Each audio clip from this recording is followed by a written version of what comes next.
Okay, welcome. It's the gavel at 6 o'clock. We'll call the meeting to order. And first, I can have everyone join me for the Pledge of Allegiance. We have a flag right there in the rear. I pledge allegiance to the flag of the United States of America and to the republic for which it stands, one nation, under God, indivisible, with liberty and justice for all.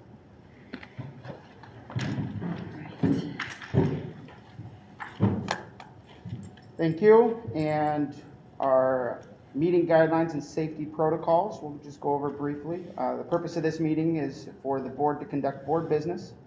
The meeting is open to the public and is recorded. You can listen to past board meetings by visiting board docs through the district website. And this meeting is being presented via YouTube live stream. It's not appropriate for audience members to interrupt board business or ask questions during the meeting. A portion of the meeting is reserved for public comments. Board members will not engage in discussion or debate with members of the public. Superintendent may provide information if appropriate. The board chair acknowledges input received and may, if needed, ask the superintendent to look into a matter and report back to the board. If you have any concerns about individual district employees or specific complaints that require an administrative response, please contact the Office of Superintendent directly. And for in-person public comments, please use the sign-up sheet that's located right over at the table over there. And when it's your turn to speak, your name will be called. Before making comments, please state your name and address, and you will have 3 minutes to speak. And agenda items will be addressed as listed in the agenda. So that, go see if anyone signed up. Nope, not yet. We'll wait until. Okay. Yeah, no worries. And with that, we'll first our vision and mission statement. Our vision: our community inspires and prepares each student to thrive. And our mission: in connection with our community, the Sequim School District empowers staff to inspire hope and provide flexible, innovative learning opportunities in a safe and respectful environment so each student thrives. And the acknowledgement of the land we stand on. Director Johnston, would you like to read our acknowledgement? Sure. The Sequim School District administrative and school buildings sit on the ancestral land of the S'Klallam people. While the S'Klallam traditionally come from one nation, history has led to the formation of 3 sovereign S'Klallam tribal governments. The Lower Elwha-Klallam tribe, located in Port Angeles, Washington, the Jamestown S'Klallam tribe, located in Sequim, Washington, and the Port Gamble S'Klallam tribe, located in Kingston, Washington. The district's primary partnership is with the Jamestown S'Klallam tribe. Today, the tribe and district share a partnership that includes official consultation on program and funding changes that may directly affect American Indian and Alaska Native students, as well as holistic service planning for students to remain successful in their educational journeys. Thank you. And that brings us to 3.01. We have the School Board Appreciation Month. Yay! Yeah, yes, we appreciate you. Yeah. Yes, and on that note, we have an official proclamation that I have the pleasure of reading. It is a bit stuffy, as proclamations are, but it's very meaningful.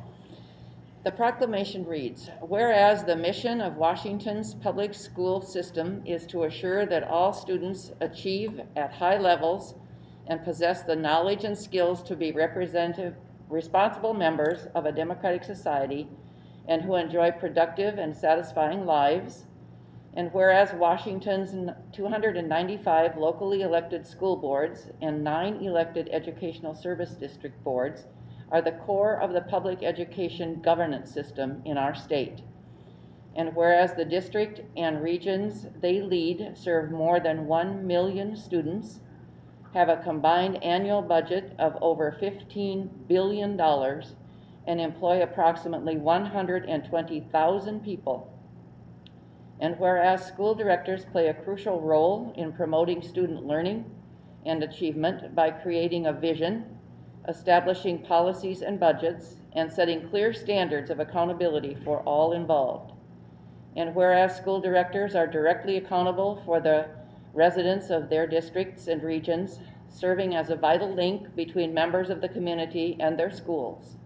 And whereas school directors and educational service districts provide a passionate voice of advocacy for public schools and the welfare of school children. And whereas it is appropriate to recognize school directors as outstanding volunteers and champions for public education. Now, therefore, I, Jay Inslee, Governor of the State of Washington, do hereby proclaim January 2022 as School Board Recognition Month in Washington, and I encourage all people in our state to join me in this special observance. So, on behalf of the Governor, you are being thanked. You do great work, and you are appreciated. I want you to know that. I appreciate you maybe more than ever, having been in my chair for such a short time. But I also am a little bit, I like levity, you know, and so my special additional tribute to you is I have a little light for you. Click on it. There you go. Oh. It's a headlamp. That may come in very handy in your roles. Put it on Yes. I'm happy to get a picture. I should go to it. You two can share. I will get it to you. I have one. You don't need it. Okay. I don't know why I lost one in the process here, so I apologize. But this little light, so my hope for you is that this little light will help each of you read the fine print, find your way when the lights go out, navigate in the fog, and shine light on the good work of the Sequim School District. So I thank you very much for your work. You are truly appreciated. And I'm sorry that I lost one of the little lights because I know we'll get it to you. But thank you for what you do. You are appreciated. And I see that you have a cupcake in front of you also. Thank you. Very nice. So I Feel hope free to that's not- barter and trade if that's not the right flavor.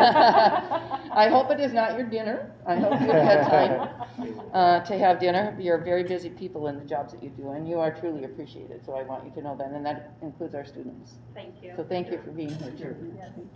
Thank you. Thank you, Dylan. Well, you're very welcome. And We do a picture later with our headlights. I think you should. I think you should wear them when you need them, right? Love it. Thank Are you able to bring that last page of that presentation back up? I appreciated what she was saying. There was one thing I noticed. What was that? Oh, The one- based on, Proclamation. no, that one's fine. No, right there. I appreciate what you said, and I would be remiss if I didn't point out, although I appreciate recognition, I'm sure we all do, but that last bullet, which is shine light on the good work of the Sequim School District. Mm-hmm. Appreciate the recognition, but oh my goodness, all the great work that is being done in the schools right now, and you had shared with me all the teachers that are covering for absenteeism, and it's so much hard work out there, and it just has to be mentioned that is just truly everybody working so hard right now for our students, and that's truly It what is, on every level, that from the needs to- board to every person in the district, and That- parents and students. Everybody's working hard to Yeah. get through this time. It's a especially hard time. So they have my utmost appreciation for that, and we should be recognizing that every board meeting, so, yes, Yeah. for sure. All right. And that brings us to 4.01 and 4.02, the approval of minutes for December 6th and January 3rd. And I'd be happy to hear a motion. Make a motion to approve the minutes from the December 6th meeting, and then you want a separate motion for January 3rd, or you want them together? Up to you, you can do it all at once. Okay, motion is for approval for December 6th and the January 3rd regular board meeting minutes. I'll second. All right, it's been moved and seconded. Any discussion? Hearing none, all in favor, please signify by saying aye. Aye. Aye. Opposed? Abstentions? Motion is approved. Any changes to the agenda?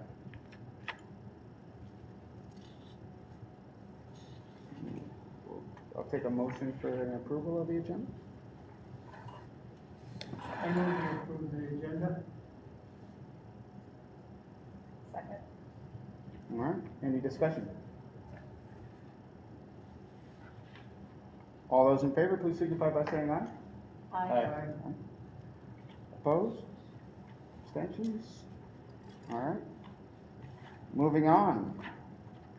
Consent agenda.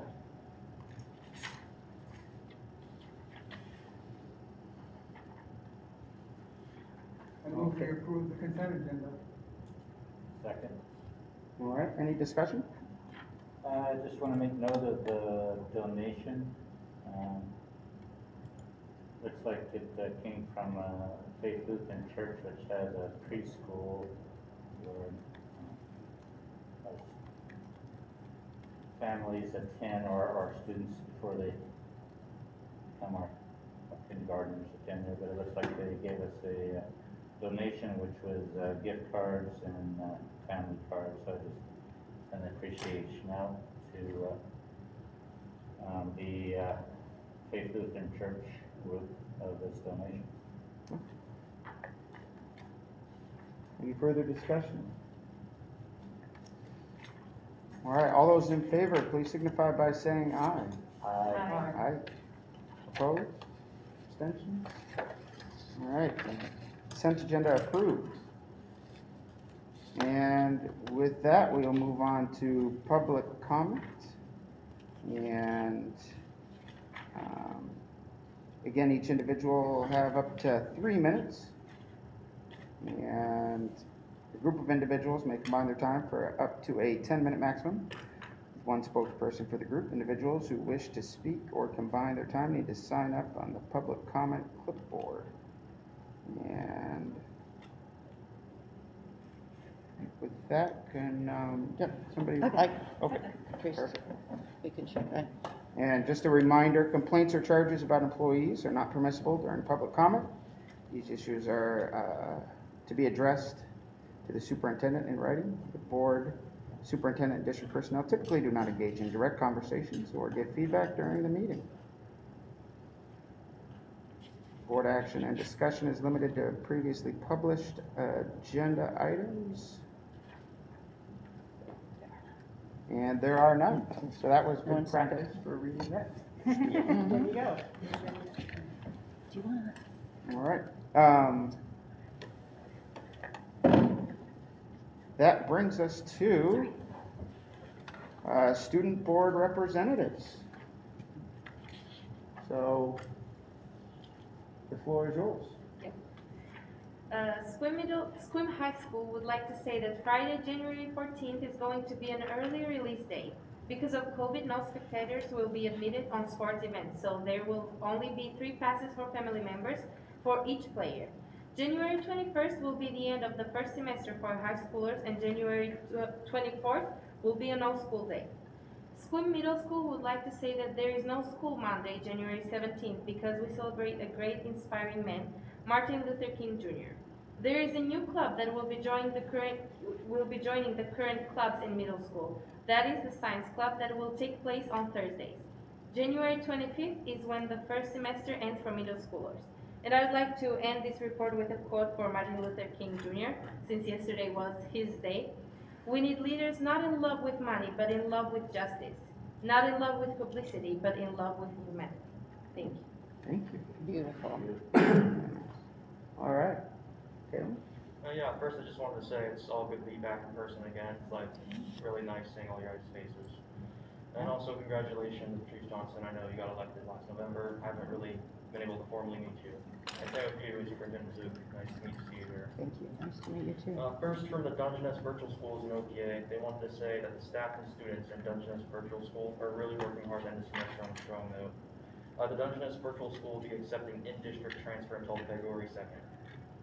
And also, The staff and students there are doing their best to stay warm despite no heat in the cafeteria, gym, and restrooms at the OPA facilities.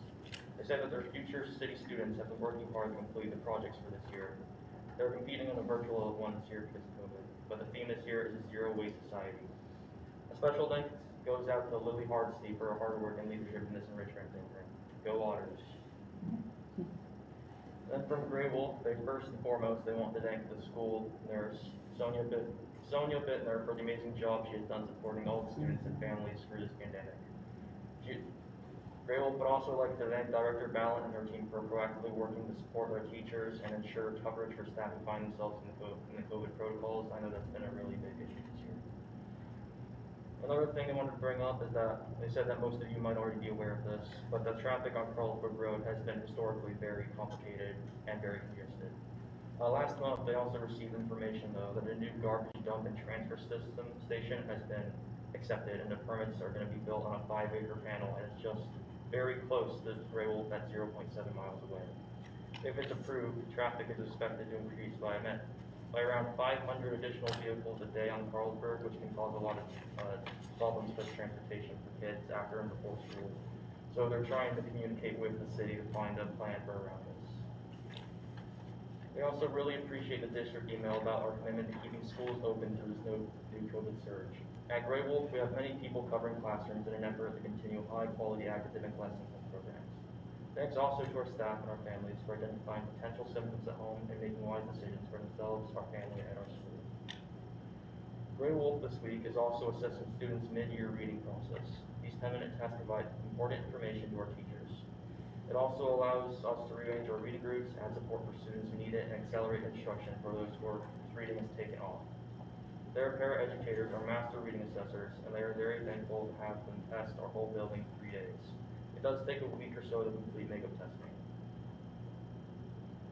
Grey Wolf also has the ability to give students who may be symptomatic rapid tests in our health room for COVID. Parents can now log in the Skyward access and fill out the COVID-19 informed consent and testing authorization form. And when this form is completed, if the child has flu-like symptoms at school, the nurse can call the parent and text the child. If the test is negative, students can stay in school following safety procedures such as wearing a mask and maintaining the safe physical distance. They're also very excited to be able to help the testing process and support their families. They will be able to offer in-school testing as long as they have tests available. Finally, Grey Wolf would like to say that they have a virtual PTA meeting next Wednesday on January 19th, 2022. They're always doing good work for the kids. At Helen Haller, they just wanted to say they had an amazing, challenging first couple of weeks from the holiday break, but they said that they really enjoy having me in person and being back in school. They wanted to share what one of their third graders shared, and it says, "You know what I learned? I learned that I like being at school way better than being at home. You get to see your friends and learn. I wish we could have school 7 days a week." They also wanted to express deep and sincere gratitude to their community for the support through the holiday season specifically. First, thank you to swim parents for Safe Schools for the generous donation to provide families in need during holidays. Thank you to Jeff and Linda Scholl for the donation of coats and gloves for students in need. Thank you to their PTO for planning the wonderful and well-attended Winter Wonderland and providing the amazing decorations, popcorn, and fun adagio for donating hot chocolate. Renee Alka Ferraz and Sky Island LLC for donating the photo booth rental package. And they also wanted to say thanks to Faith Lutheran for a donation of gift cards for students and families. They also wanted to say thank you to the Rotary Club of Sequoia Sunrise for sponsoring 3 families for their adopted family program. Each of those 3 families received $100 of Thanksgiving groceries, $100 for Christmas groceries, $100 per child for back-to-school clothing, and $50 per child for a Christmas present. Helen Haller also said that their winter iReady window opened last week, and that once the winter diagnostics are completed, teachers will compare with fall numbers to measure individual student growth. They also say that Betsy Smith and her team will complete the Benchmark 2 academic assessment and RAN-RAS dyslexia testing this week. Helen Haller teachers also celebrated MLK Day with their students in a variety of ways last week, and they enjoyed a lot of education and curriculum based on that. Students and staff also participated in a successful shelter-in-place drill last week. They would also like to acknowledge and congratulate Kendall Adel, I think it is, from 5th grade in Mr. Danielson's class for designing the winning button in the Irrigation Festival Button Design Contest. That's very exciting, and it's good to see these students excelling in multiple ways.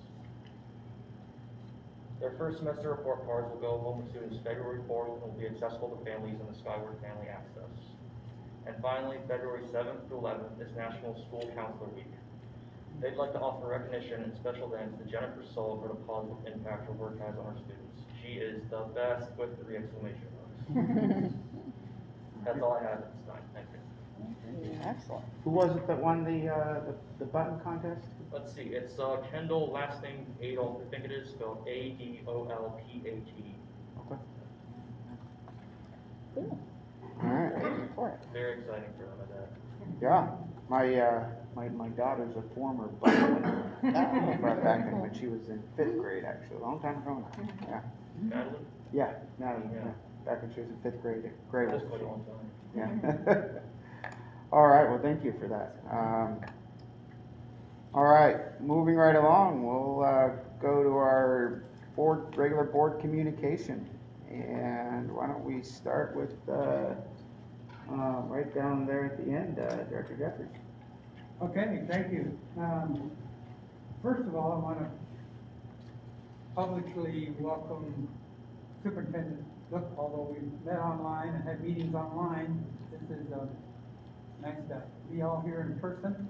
It is. And thanks for the headlamps so that we can better see our way into the future. You're Very welcome. good. Coming up, I'm really excited about possibility or the applicants and being able to fill up the 5th seat on the school board so we can be whole. So that's exciting. Also, the long-term superintendent search continues on. And I did send out an email FYI, I mean, there's a lot of openings and we're in heavy competition for superintendents around the state, all around the nation, because lots and lots of them are leaving the profession. So that's something to, a challenge that hopefully we can overcome and get a great one. Safety Committee, no report. We plan to meet here in the near future. And I know maybe you'll talk about it, Superintendent Zook. I know there's progress being made on the heating system. And like a lot of other solutions, we're waiting on parts that may or may not be available or might be sitting in a container ship off the coast of Los Angeles someplace. I don't know. So it's a conundrum, but they need to get the heat over there. That would be great. Policy Committee, we met January 13th, and we're still going over the policies from the WASDA's Policy and Legal News from the February, April, October, December issues, and there are several of them. Some of them we may be up to date on, and we don't need to make any changes. Some of them have editorial changes only. Some of them have significant changes in policy that we need to look at. And some of them are policies that we don't have that we need to look at adopting. And hopefully the plan is that we would start bringing, that committee would start bringing policies to the board for first reading, hopefully at the next meeting. So look forward to that. I told them we can handle 10 or 20 at a time because we got used to it the last year and a half doing that. But I don't think that'll be the load that we have to look at. But some of them are going to require some significant discussion and taking a look at. Hey, Director Jeffries, if you can just speak up a little bit. I just got a report that it's might be, so if you don't mind trying to speak up. Okay, I don't want to hurt. It's pretty loud down here on my end. So. Okay. Swim Education Foundation, I just would note that the Career Center at the high school has all the scholarships online, and there are about 7 or 8 Swim Education Foundation scholarships that are very hefty scholarships, and so people should take a look at that. Also, teacher grants are coming up, and we'll be talking about teacher grants during the spring. And Scrim Education Foundation just received from the Phillips Memorial Fund, which is a local fund, $10,000 grant to be used for general operations for SEF, so they're really excited about that. If you want to find out more about those programs, go to Squim Education Foundation, all one word, .org. SquimEducationFoundation.org. And of course, the scholarships are at the Career Resource Center, also here at the Squim High School. But yeah, it's nice to be back in person. I've been hoping for this. It was nice to find a facility or a room where we could meet. And I too have concerns about the Carlsborg Road situation, and I know Superintendent Zook has looked into that and talked to the county about it. And I think has some upcoming meetings. And I also clubs have stopped being able to meet in person. They were meeting in person, somehow have stopped meeting in person. Is that for all clubs or just some of them? Some of them. Okay. Some of them, all clubs, I don't know the exact situation, but Mr. COVID is acting up and interrupting best laid plans, so, but the health and safety of our staff and students is paramount, so we can figure out a solution, maybe Zoom meetings, which aren't as fun, but maybe that's the way to go. And that's about all I have to say right now. Thank you. All right, thank you. Director Stopper. Yes, thank you, students. It's really good to see you here, and thank you always for your report. It's why we're here, is to hear your voice, so thank you.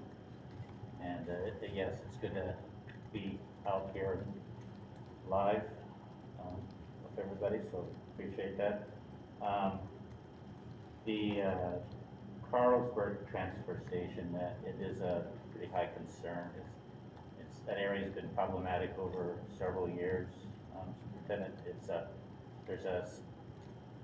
the area is zoned for mixed use with residential and light industrial, and there's a community advisory committee that works out of there that they used to actually meet in Graywell School, and it's probably good if we have somebody from the district attend those meetings, because that would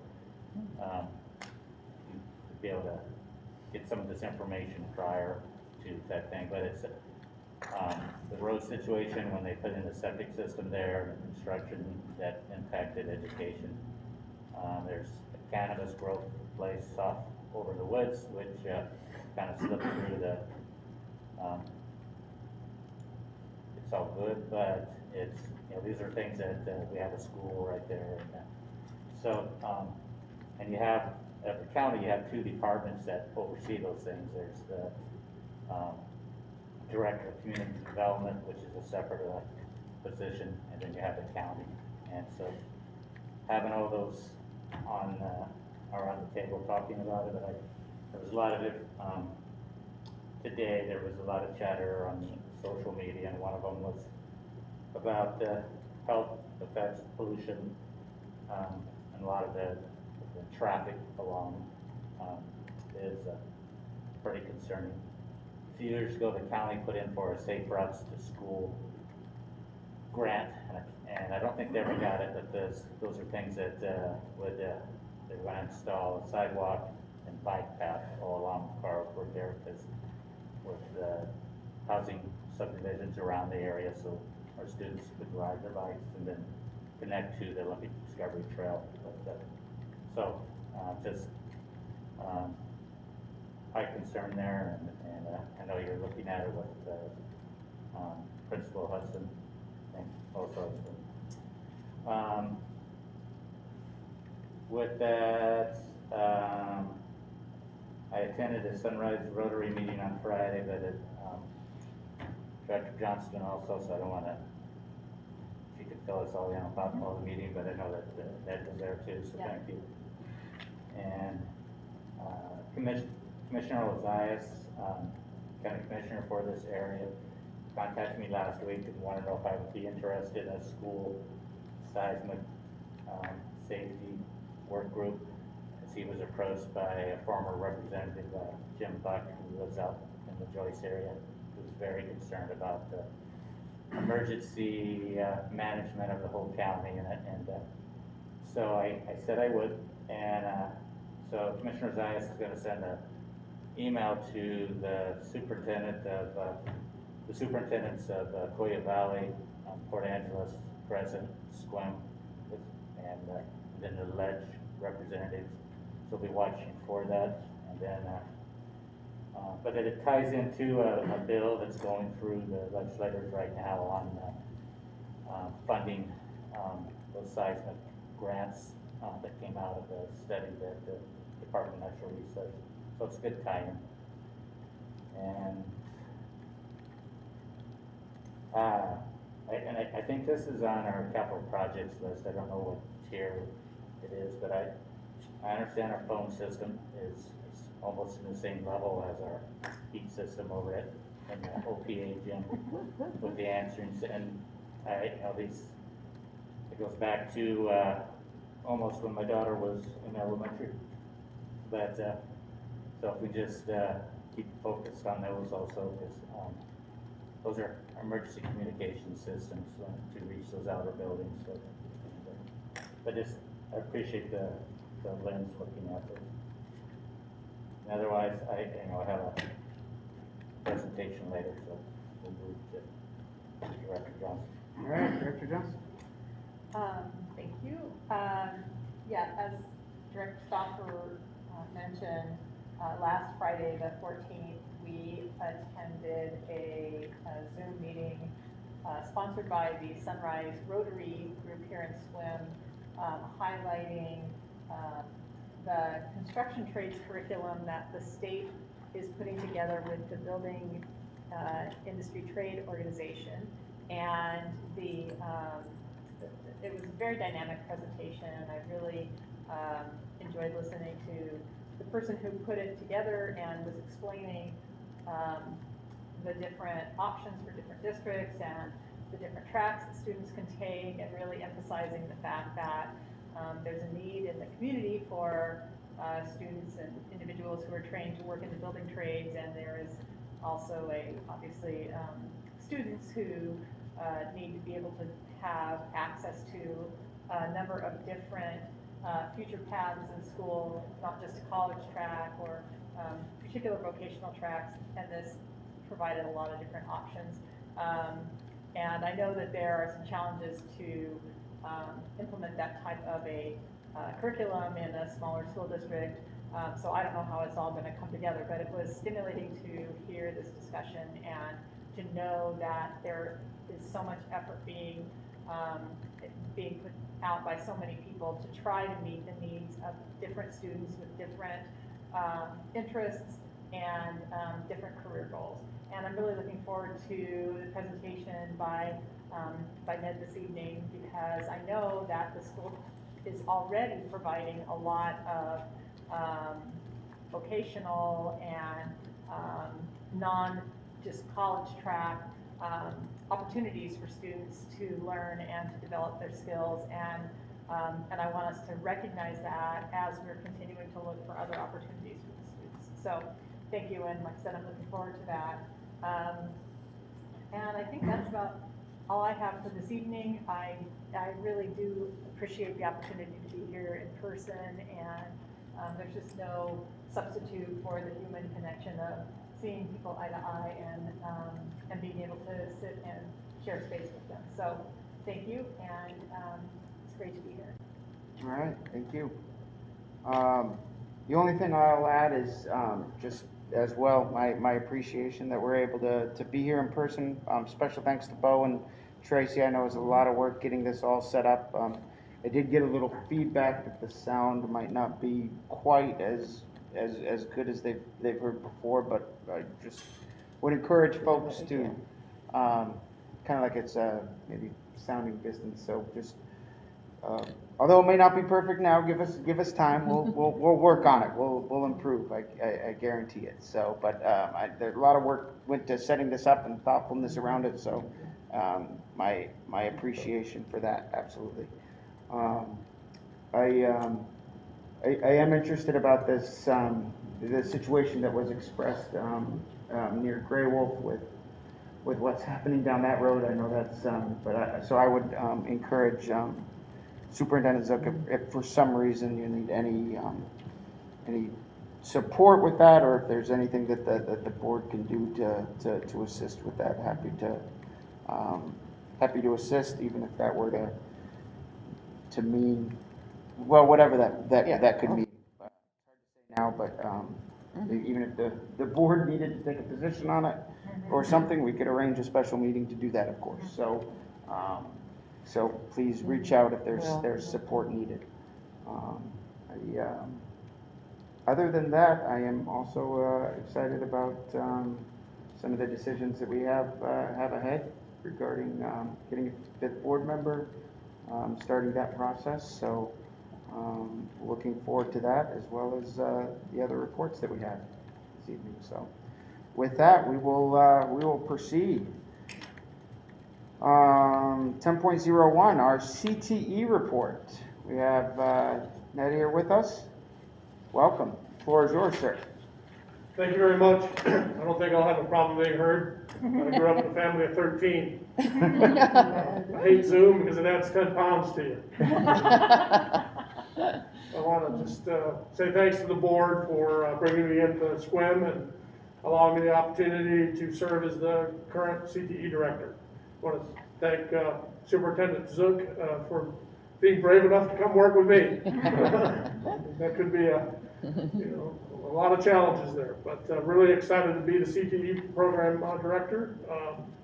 Been learning since day one, October 18th, when I stepped into the position. And in that 3 months, a lot of dynamic change has already taken place. Next slide, please. Let's talk a little bit about our staff and our current setup. I'm split between 3 school districts right now. I serve 3 days, approximately 3 days here at SWIM. I serve a day and a half at Forks, and I serve a half a day at Crescent.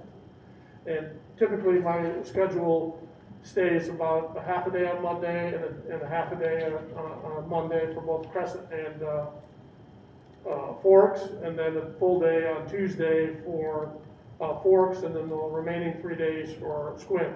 I found though that that schedule has had to change through the week, but in the end, every school district gets, their opportunity, their contracted requirement for me. And I've been very lucky, and I feel very fortunate to have worked with the gracious superintendents of those districts. Now, as far as teachers go, we currently have 13 teachers that work in our CTE program. 11 of those work at the high school, and 2 of those work at the middle school. And if you take a look at that slide, you can see the various courses that they conduct within the CTE frameworks. Each one of those courses is either broken into an exploratory course, which is kind of an introductory level course, or a preparatory course. Now, for CTE has had some incredible changes in just the last 2 years. CTE through the state has been opened up as a graduation pathway. For that to exist, a course such as Culinary Arts 1, which would be an exploratory course, and Culinary Arts 2, a student would have to take both of those courses. Culinary Arts 2 or 1 would have to also prepare them for either an industry-ready credential, such as food handler's license, ServSafe, credential that's recognized as an industry standard, or provide a dual credit with a regional college. So that would complete that pathway for graduation. And what that actually results in is for those students who are not on the track for that 4-year degree, or are having problems passing the high stakes testing, like Smarter Balance assessments and so forth, for graduation credit, they would still be on a pathway for graduation because they've completed an exploratory and a preparatory course in the same pathway. So the challenge is to make sure that we're fielding enough CTE certified teachers with appropriate credentials and appropriate resources and ongoing professional development that keeps them in lockstep with industry-ready credentials or consistent with local regional college requirements for dual credit. So each one of these are in that program, and you can see the vast number of courses that we provide in CTE. One of the goals that we'll have, and I'll talk a little bit more about this later on, is that we want to continue to push the opening introductory levels into the middle school. Because what that does is it immediately gives students opportunities to think about CTE from a different perspective. And they may be more willing to enroll in a CTE program. The benefit to the district is there is extra funding for every FTE of CTE student enrolled in a CTE program. Currently, we have 211 FTE assigned to the CTE funding line, which is just a little under $2 million a year, is what our annual budget is. Next slide, please. And I should say, before I press on, any questions you have, please just let me know and I'll address them at that time. For the program to really be vibrant and comprehensive and really meet the compliance standards, which are numerous within the state, we have to have several goals and targets in mind. First of all, our program, EBSCOR, has to afford students the opportunity to explore careers starting in middle school and then continuing on in high school in high demand, high growth fields. Last Friday, as we all met with a Rotary Club, which I completely enjoy their passion. I love the fact that they're willing to support us, in this effort of bringing in a construction trades piece. And their patience has been really great in this regard. But that's a high growth field, and it's one that we can regionally demonstrate that's something we need in our community or within the region. We want students, as part of their goals, to identify a career goal. Many students, and in fact traditional education programs, have often oriented students to a 4-year college track. Because of the employability gaps, because of the lack of trade skills that are currently in our industry today, a lot of federal dollars have moved into the state coffers and been pushed down towards CTE. So we want our students to identify career goals that may not be consistent with a 4-year degree. Certainly they could be, but many students may not have that in mind, and we want to be able to champion that for them if that's their path. We want them to complete their high school and beyond plan, assisted by career guidance counselors, which we do. That helps them identify their after high school plans and gives them a pathway beginning in 9th grade that kind of stair steps them to that goal. We want them to take classes in high school and at the community and technical colleges that are rigorous, that apply both math, science, your core basic skills. And in CTE, we have the opportunity to have a CTE program that might be vocationally oriented, but offers equivalency in both science and math. We want them to pursue rigorous programs of study. We want them to continue to earn tuition, free college. And we want them to become leaders by participating in skills competitions, because there's always, with any CTE program, assigned a leadership component to that program.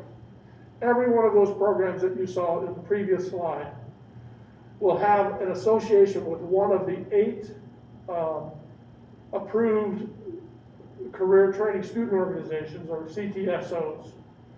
And FFA would be a career training student organization. HOSA, TSA, Skills USA, these are all approved by the state of Washington, and there are leadership components that go with those. Competitions that students can compete in, leadership training and challenges that they can participate in the whole 9 yards. Questions on student goals. So what are our end-state targets as a program? Well, obviously, we want to provide students with first-rate, cutting-edge educational experiences that are vocationally oriented.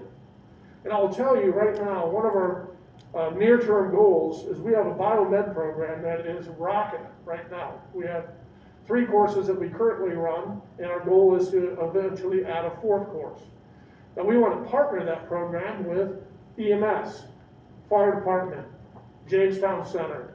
These are the kinds of things that we want to do that are comprehensive and reach into our community's industry while the student is in school and get them their industry-ready credentials. We could literally have a student prepared to take their EMT training once they turn 18 as they graduate from high school.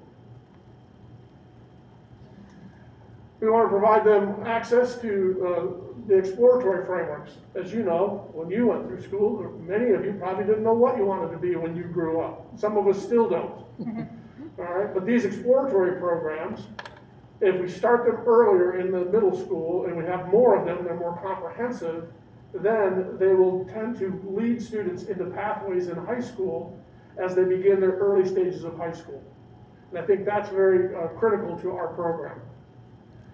One of the things that our targets ensure is that these programs are viable. Either they are industry rated or they have dual credit association. And something that we've done just recently is we've explored opportunities outside of Peninsula College to also help us with our dual accreditation. I've made contacts with Olympic College in Bremerton, and right now, just as a first glance look at our course catalog, they said we have almost over 20, 25 classes that they would be willing to dual credit align. So a kid goes to one of those classes in high school, gets credit associated at Olympic College. So we're just cracking the surface on those opportunities for our program. Next slide, please.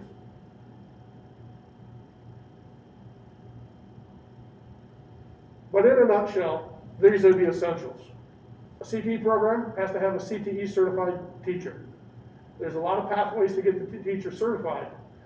But one of our challenges is that we still have several teachers here that are working off of emergency certificates, and we need to rectify that. Our CTE frameworks, they have to be approved and reviewed. Currently, we are in our annual program review through OSPI. It's on a 5-year cycle.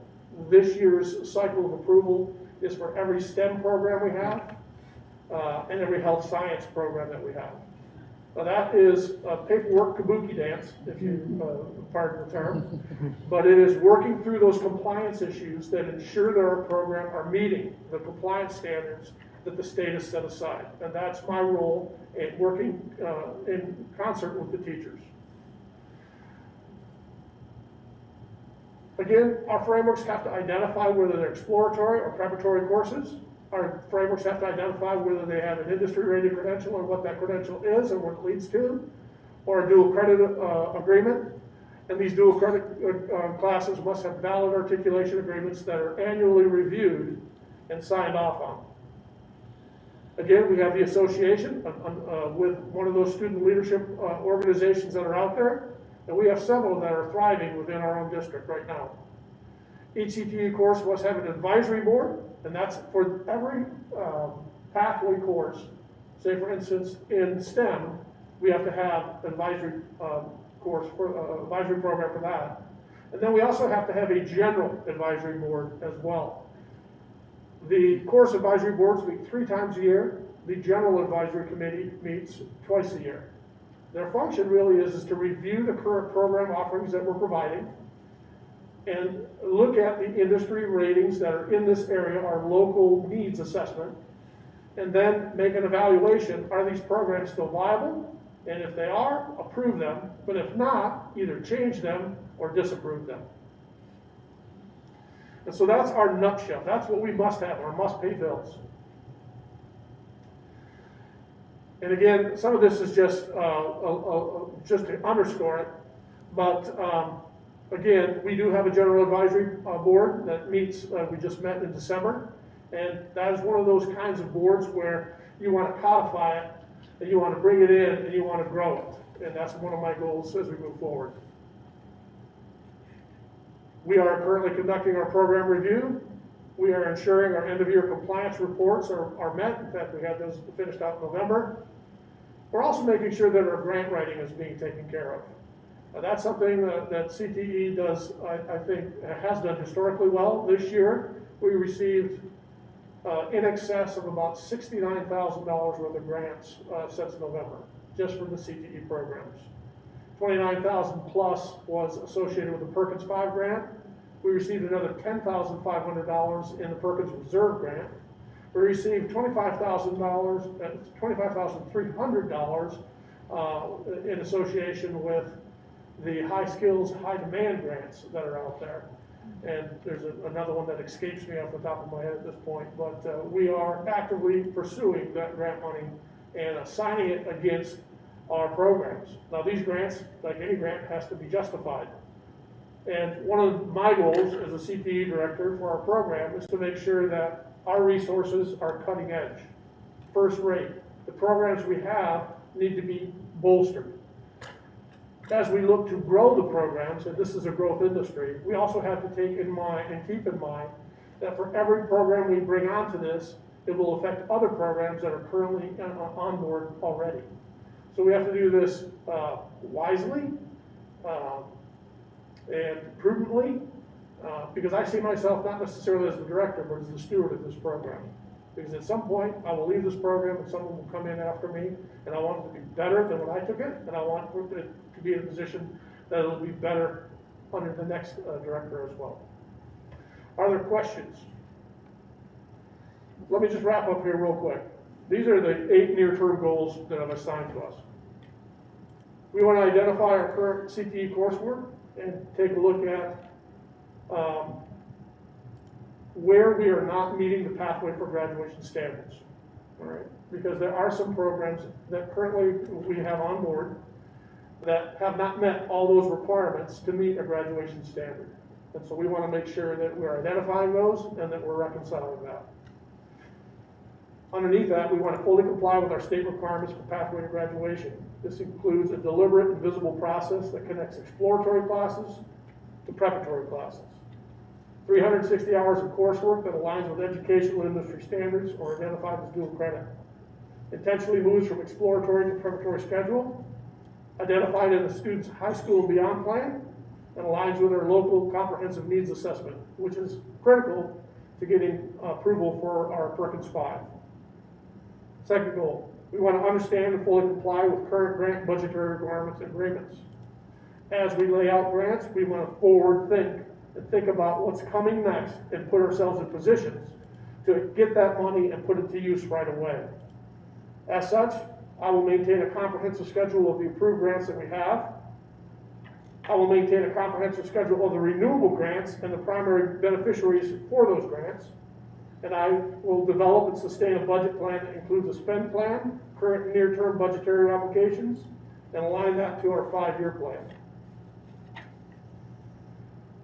Our next goal is to codify current and historical agreements developed through our general advisory committees for each CTE class and bring on new ones. We're very excited about this Core Construction Plus. It meets all the bells and whistles that we need to have it meet. Now, where do we place it? Who do we have teach it? And when do we start it? Those are the goals there in terms of its, bringing in a new agreement. Our next goal is to evaluate and assess our current fiduciary responsibility to the CTE teachers and their teaching stipends, their work days aligned with the tiered system of support. CTE teachers receive a stipend for the level of work that they're putting above and beyond their normal contracts. And we have a 5-tiered system that evaluates that. We want to evaluate and assess equitable access to CTE programs of instruction for our students and ensuring that all of our students have access to those graduation pathways. We want to make sure that we have a comprehensive needs and assessment of our current CTE programs with emergent needs identified and long-term as well as short-term needs for professional development of our staff members, the materials they're required, and resources that will keep them industry compatible. And that's something that if you were to just walk over to our culinary arts building, for instance, and take a look at what we have in there, you know, it's not enough. It's too much of the wrong stuff and not enough of the right stuff. And you got teachers in there working their tails off to make sure that stuff works. But when we take a student from the culinary arts 2, they should be able to roll into our restaurant and be able to pick up where they left off from that class. And so that's our goal for every program that we have. And then finally, we want to develop a 5-year strategic plan that's consistent with the district strategic plan. that aligns perfectly with it. To do that, this year, I'm taking a look at our first year, 18-month goals, and applying that, trying to get this puppy moving down the right stretch of road. And then finally, just make sure that we're good listeners to our community, to our teaching staff, to the support staff that surrounds us, making sure that students are our focal point. That, it's easy to get wrapped up with programmatic issues when you're a CTE director, but my heart is always for the student. Everything we do has to be developed so that it's benefiting our student to be industry ready for that next step right out of high school. Thank you very much for your time. Are there questions for the board? Thank you, Director Ned. Jeffries? Appreciate it. Yeah, I was wondering, 3 school districts you work at, you need to repeat this 3 times? Well, it's tailored for this one here. I will. Right, but I mean like, Over Forks or? Correct. I have a meeting with the Crescent board here next week. They have the general advisory board? Yes, they do. That has to meet Yes, they do. in the course, just like? Yes, Here. they have to have all the same components that we have here, separate from our component. So how do you handle all that running back and forth? I like the challenge, honestly. I feel like this is one of these process-driven things that once we get the process into a system that makes sense and people are educated on that process, we'll be able to access it a lot easier. And part of the problem you have with CTE is that you have a turnover of people who come into these programs, and they also typically have other things that take their eye off of CTE. The beauty of what I'm able to do is what I'm doing here, what I'm learning here in SQUIM, or what I'm learning at Forks about CTE, it's easily transferable between these programs.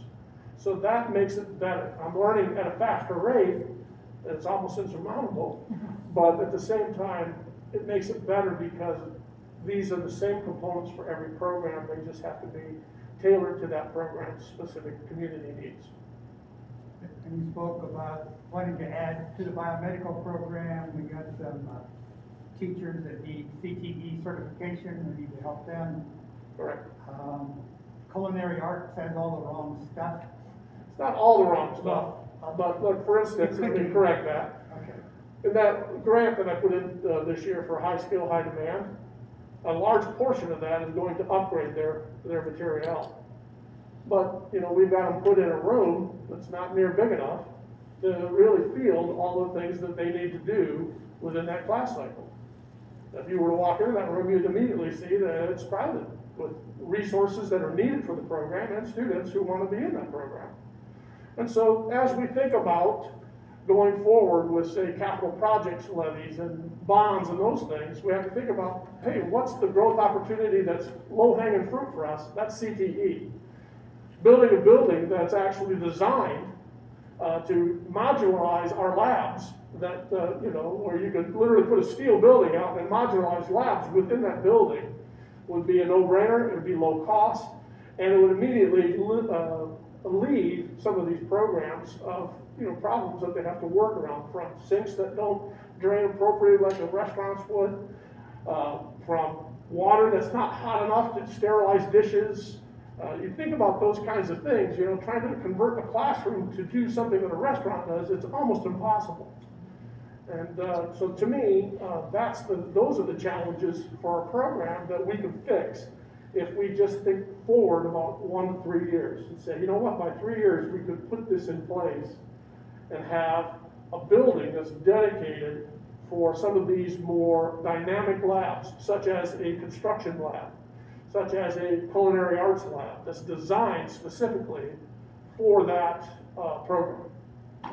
Well, I congratulate you on all that you're doing and let us know how we can help. So. I just did, sir. No problem. I want to specifically give just a moment. I want to make sure and give our students an opportunity to weigh in with questions and feedback. Especially, I'm interested to hear your thoughts on CTE specifically. If you have it. This is a lot to take in. Sure. I know that being a senior CTE has been in the mouths of every student and every counselor trying to help the students understand, first of all, what CTE credit is and what it's going to do for a four-year college or for career pathway, whatever the kids will choose. But there are so many classes and so many choices that are so overwhelming for the students that they most of the times don't understand what it means to have those 2 credits that can just burn your future, because you won't have enough until you graduate. And a lot of students should be presented with all these choices first, I feel like, because I don't know that we had the business finance or the real world classes, courses that were presented in the PowerPoint. And I feel like all these choices that more than often are left in the dark because of the students not interested on these specific courses Sure. are what are the most important for us to, succeed and to get where we should be at some point. Right. But I see that the middle school is also starting with the project of being presented to all these choices and everything, so that's perfect. That's a great thing. Right, the sooner we can get those pathways started, and the more we can push into middle school for introductory, the better the choices the students are gonna make when they're in their freshman years. Yeah. And I agree 100% with you, that there are a lot of choices out there, and you're talking to a freshman who does not maybe know how important some of these early choices are. And so I agree with you 100% on that. Caleb, anything to? First, I just wanted to say, I think it's really cool on what you're trying to do on bringing all these CTE courses with real-life applications so that we can use them in, after high school. And I think that's really good. I think a lot of students are going to be really excited about that. There's a couple questions I have. First one is that you mentioned that, you really want to change some of the curriculums for, let's say the biomed one, for example. You want to bring in, paramedics and EMT training and maybe have a fourth course. So I just want to know, to what extent are we in control of the curriculum for the CTE classes, and what part of it is already put in place by I don't know, state or something? Sure. Particularly with the biomed classes, we received a grant several years ago, long before I started here, called Project Lead the Way. And that funded the training for those programs and provided the curriculum that's there. And that curriculum is updated because it has to maintain a state standard, particularly since it's a health science industry standard. So in terms of how much of the control that SQUIM has of it, you really take a look at where the teacher is, and they're looking at the standards that must be met, and they shape their curriculum to meet those standards. This curriculum is a tool to be used. It's not a trap that this teacher, is confined in all the time. And so you also have to think about where the students are and how much of this information are they able to accept in the given circumstance that you have within your classroom.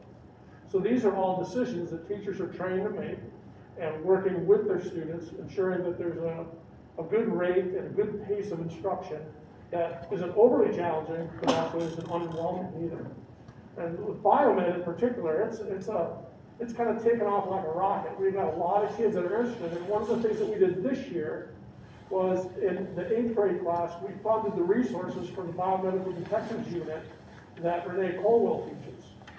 And so she took her general science class and sculpted it around biomedical detectives, which links to the 9th grade class, the principles of basic of biological science.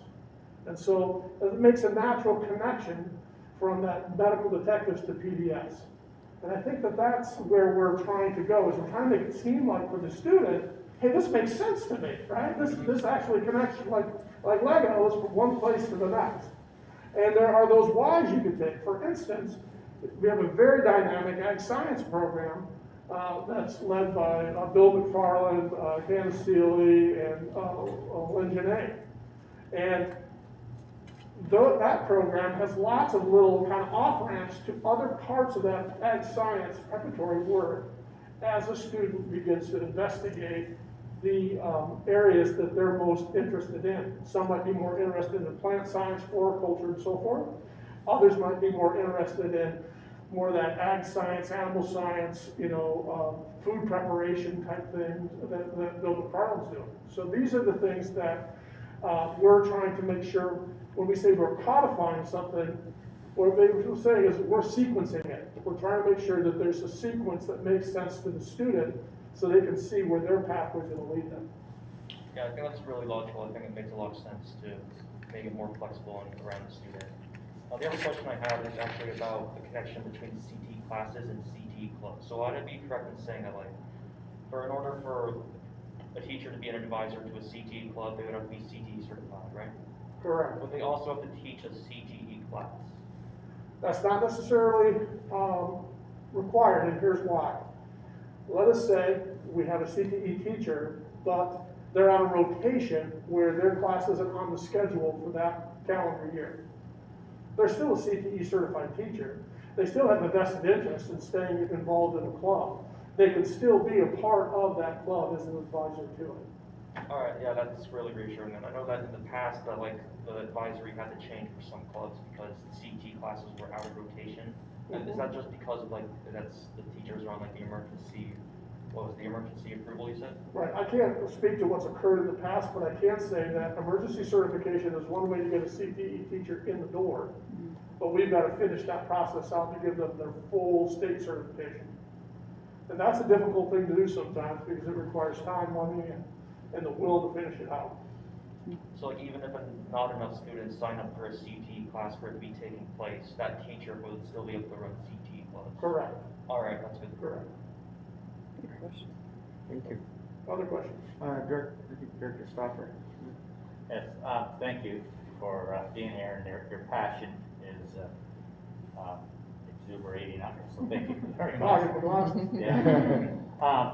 I think it's the regional coordination is what's really needed also, and so I appreciate that because one time we had the skill centers and just the transportation and the budget around those, because students would lose class time just commuting over to Port Angeles for that. So, and for our students, part of the challenge is always budgetary and meeting FTE, which is what it's basically full-time equivalent is the title, and how many students we have in the seat, and whether we get the state funding for that. So there's State Board of Education, and I'll send this for the superintendent to send over to you, but there's a proposed bill which connects things again even more with high school and beyond plan, and always when the State Board of Education is talking with OSBI and then the other ABC groups, and then on to legislators, things can get lost. Sure. So it's your voice and our students' voice especially is very important in these. So I will send this information on to the superintendent here to get that opportunities for testimony from our students and for yourself.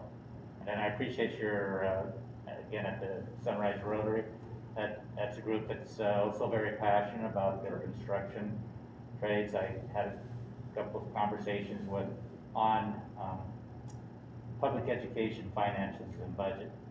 They see what, and explaining that through that, is if they have a goal, might not be in line with fitting our students' needs is more. So keeping those doors open and those conversations is very important. So thank you for your work.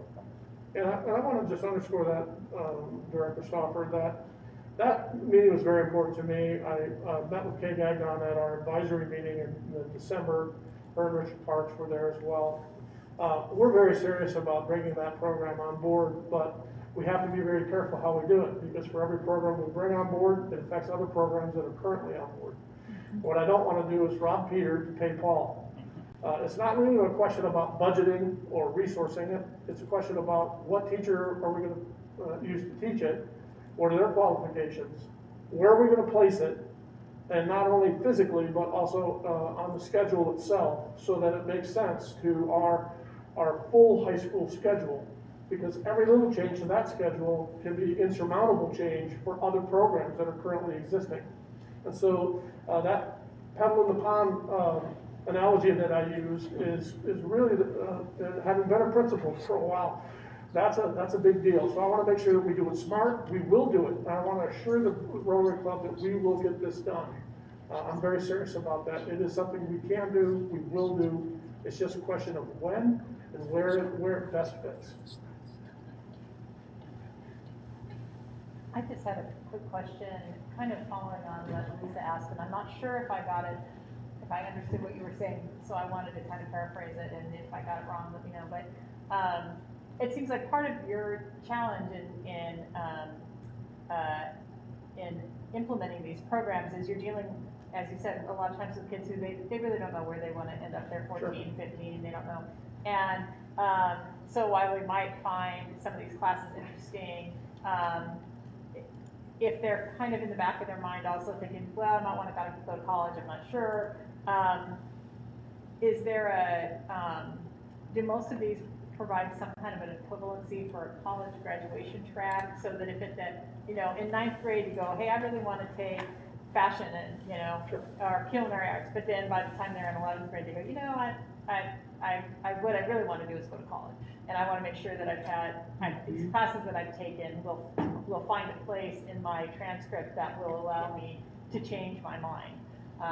Is that? Yeah, it's interesting you bring up fashion, because today I just submitted our paperwork to Olympic College for dual credit for our fashion and business marketing classes. See, that's So our goal is to get every CTE course that's viable accredited with one of our local colleges, whether it's Peninsula or Olympic or somebody that they're affiliated with.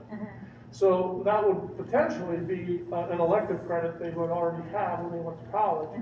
Now, obviously, optimally, we would want to make sure that whatever classes we're taking here in high school would somehow fit into that college ideal. But as you stated, there's a lot of kids who are more in the exploratory, just trying to figure it out, trying to get through it.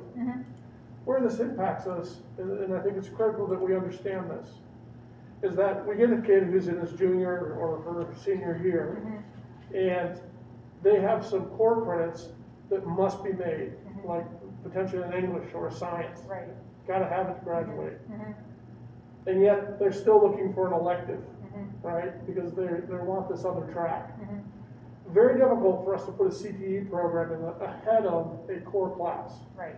And if you're a counselor, you want that kid, number one, to graduate. Right. So that's the counsel they're going to be receiving is, hey, we've got to get you this class. Here's where CTE can do a better job, and we will.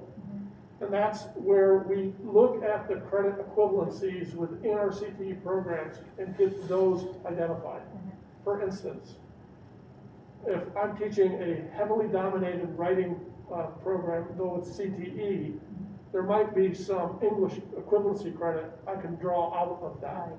That seems like it makes a lot of sense. So our goal, our challenge really is as we look at these programs, that we identify how much of that flows into an English, a math, or a science core critical. And I would say that we probably have more than we actually know. But we have to do a really good course evaluation for that to occur so that we're sure that we're sure. Because we're messing with a student's graduation path. We want to make sure that before they receive, before they cross that stage, that diploma is going to be signed. Right. Well, and two, I think if you have that, where some of these classes also will provide some of the core credit kind of credits, then you'll have more diversity in the class, in the kids who want to take these classes. Sure. If you have kids who are like, yeah, I'm probably going to go to college, but I'm really interested in culinary arts. I'd love to take a couple of culinary arts classes, Sure. And who knows, maybe I'll decide that that's the thing for me. But if they feel like, well, I'm afraid that if I start down that path, I'm going to mess up my transcript. Then you can see why that would provide some maybe dampen enthusiasm for it. So anyway, I think that's great, and that makes a lot of sense to me. Was that along the lines of what you were talking about? Yes.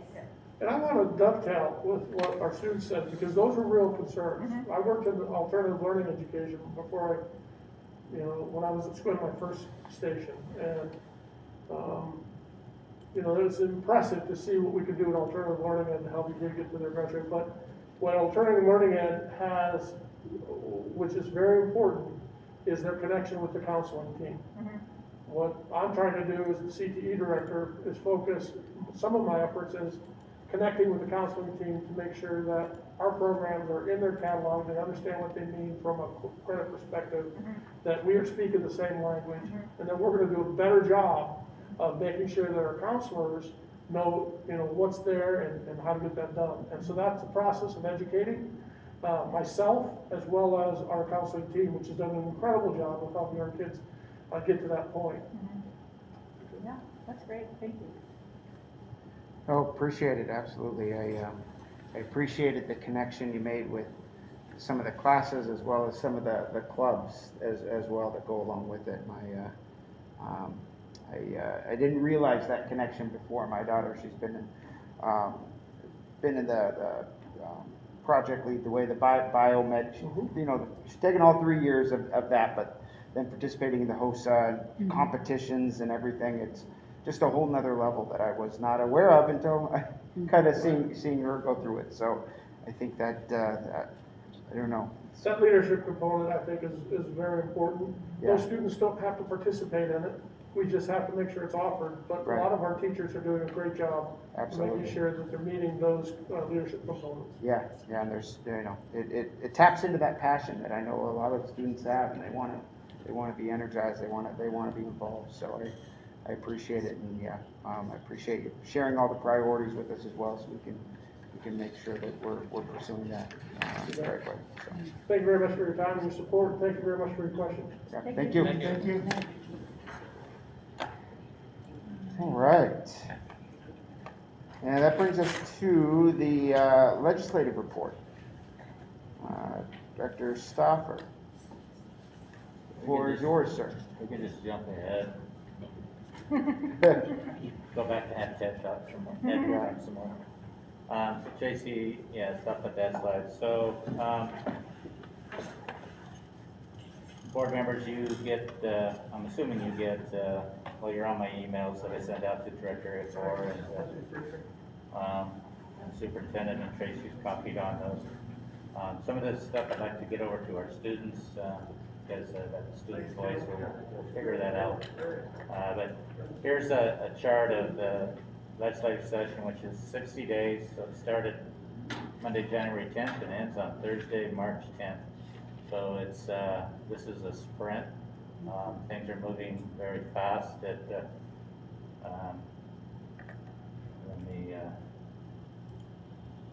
There's a policy cutoff, which is the 25th of February. It's hard to see on the screen, but that's where bills have to leave out the various policy committees, like anything in education has to be moved out.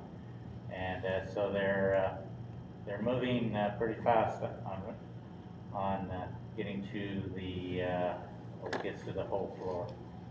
Next slide, please, Tracy.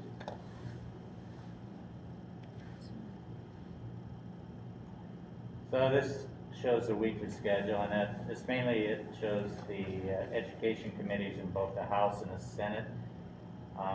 And then there's appropriation and there's finance, because those are the ones that are specifically related to public education. There's a couple more, like agricultural and rural, which are Representative Chapman is the chair of that one. And I track that because anytime that there's something that could affect public education or schools or students, then we're looking at those bills. But this shows when their committee meetings are, and so the WADS, the Ledge Committee, we watch over that pretty closely. So bill tracking tools is where you're able to, and the pre-filed ones, that's no longer applicable because that was bills that was filed before the session started. At one time there was 300 bills in there before the session actually started, and WASDA was already working on those. You can do the bill search if you're interested in finding a specific one. But if, Chase, if you could hit the next one, the WASDA bill watch list, we'll see if that will open up for us. And scroll on down, and it should be another link. Yep, there it is. So WASDA took, we have 5 buckets that we work with, and this was out of when we had our legislative assembly and decided on the priorities, which all the various districts voted on these. This is how we then start placing the bill so we can follow them a little easier, and then for you as board members and students can follow. So the first one is called Health and Safety for Students and Staff. So any bill we come across that meets that criteria, then we place it in there, and then we can follow it. Next one, it says special education programs, and that right now I'm pretty disappointed that we don't have a bill out there yet. But we hope to have one, but that's one of our high priorities. Funding reflects current reality, so things like broadband and current enrollment stabilization, that's where those are placed. Equal and adequate resources for basic education, and then anything with enhanced infrastructure to bolster student learning. And then there was a miscellaneous category where we would place them until we figured it out where they needed to be. So if you can back out of there, please, Tracy.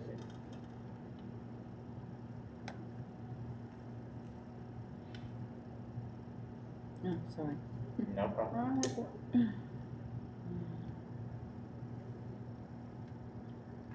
It'll kick me out every time I go to a link. Yeah, so I'll try not to have you go to a link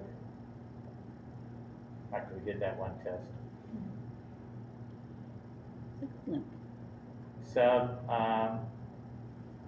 WASA, which is the superintendent organization, they put out this week in Olympia, and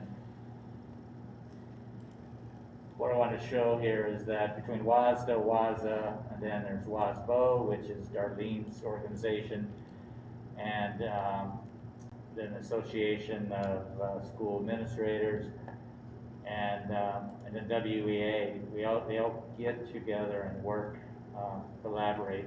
I don't list them all there, but it's working for student focused and collaborate on bills.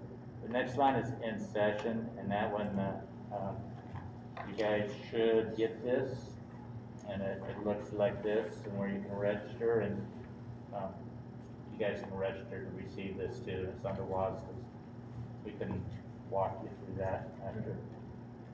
But it comes out on Friday, and it has everything that's that happened the week, and then what's going to happen the next week. So this is how WASD takes action on bills. So we'll either sign in on the record, either pro, con, or other, and then it's all virtual right now. And so, and then there's written remarks. This morning at 8 o'clock, the Education Committee kicked off, and they were going from 8 to 10, and they went through 4 bills. And there was a group of WASD school board directors from that state, a couple of superintendents, a couple of principals were testifying on those 4 bills. If we remain silent, that means we're no position, and we're still trying to think about where we want to, because maybe there's something in that bill that we're interested in, but not enough for us to oppose it, but not enough for us to fully support it. So this next slide shows the 5 buckets that we're working off of. And go ahead and scroll down. Some of our decision-making process, and for us as school board too, is our priority. I don't have our listing of priorities, but I can resend that out. And if it's a yes, then do we testify? If no, we'll just sign in and say no. Do we have more than one legislative position addressing the proposed policy? WASDA currently has 133 legislative positions, and so that's how I spend my summer and fall vacation. As we're It's a lot of work. working through those to maybe we don't need this anymore, or maybe we need to combine.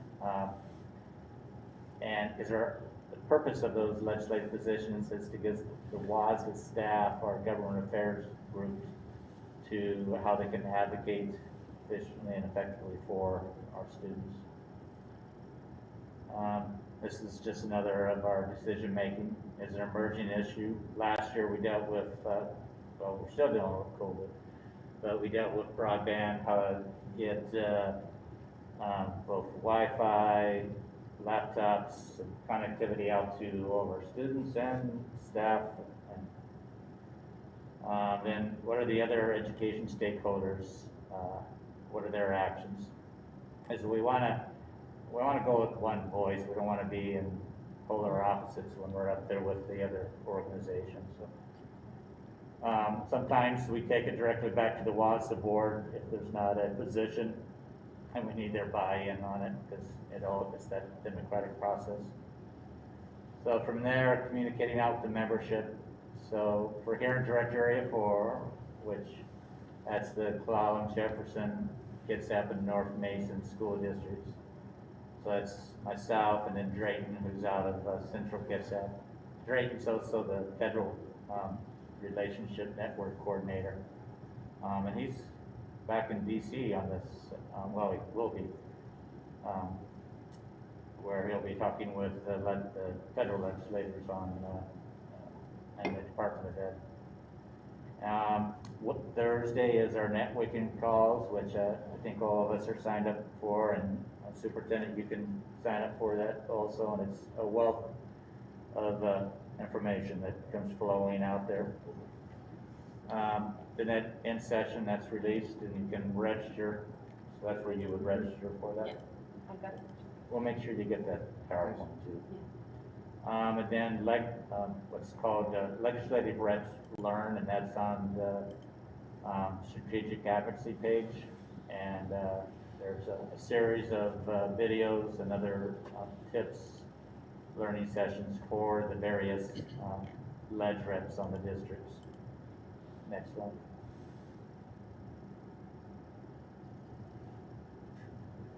And how do we communicate with legislators? Well, this is how you can find them if we're not sure. So here we're in the 24th district, and that's Representative Berenger, Representative Chapman, and Senator Van Weyck.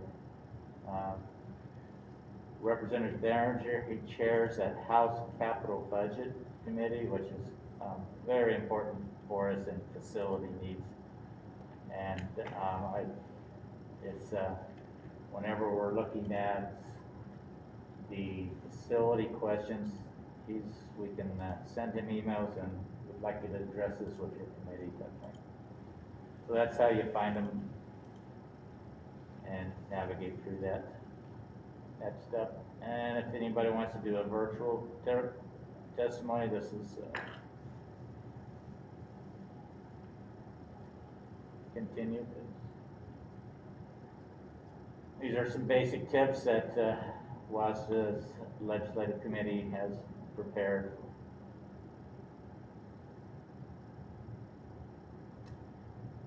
Up next is our legislative conference and a week on the Hill. Now, when we last met, well, this used to be in person, but with COVID, it's all virtual right now.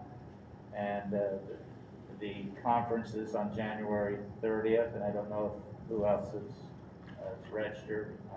Mine is funded by WASDA because I'm on the legislative committee. But there's you would have got an email with who's the speakers.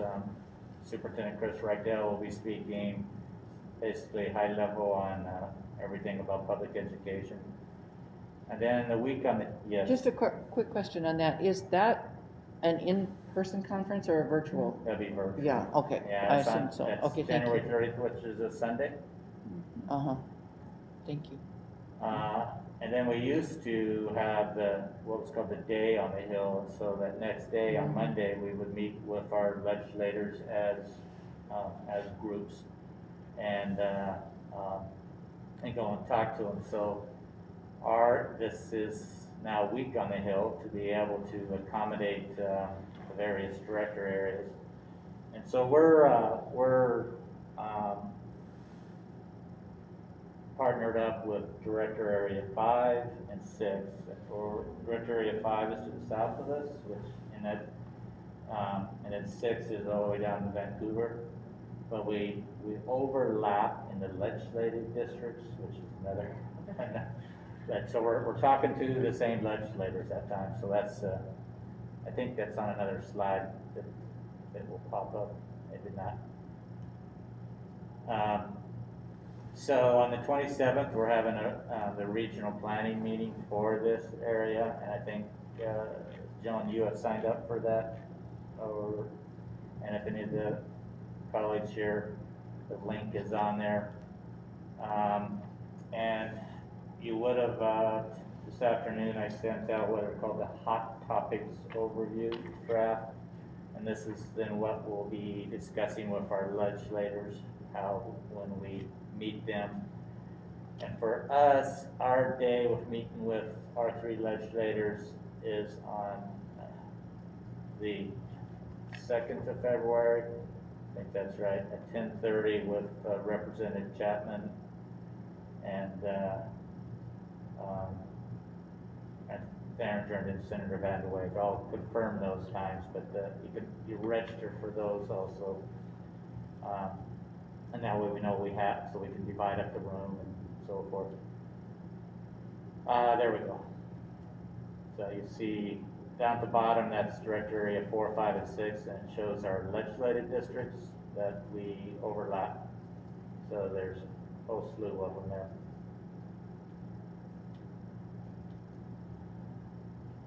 There's the information on the legislative conference, keynote speaker, Governor will be there, Superintendent Rydell, student voice, there's students speaking.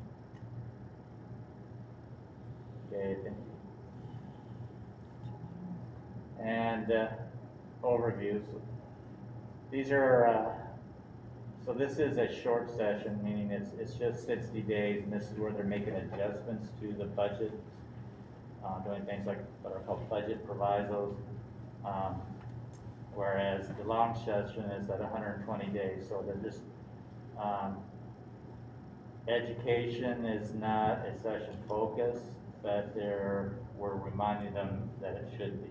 So that's what my colleagues on the legislative committee, we spend a lot of time reminding our legislators that the paramount duty in the Constitution. So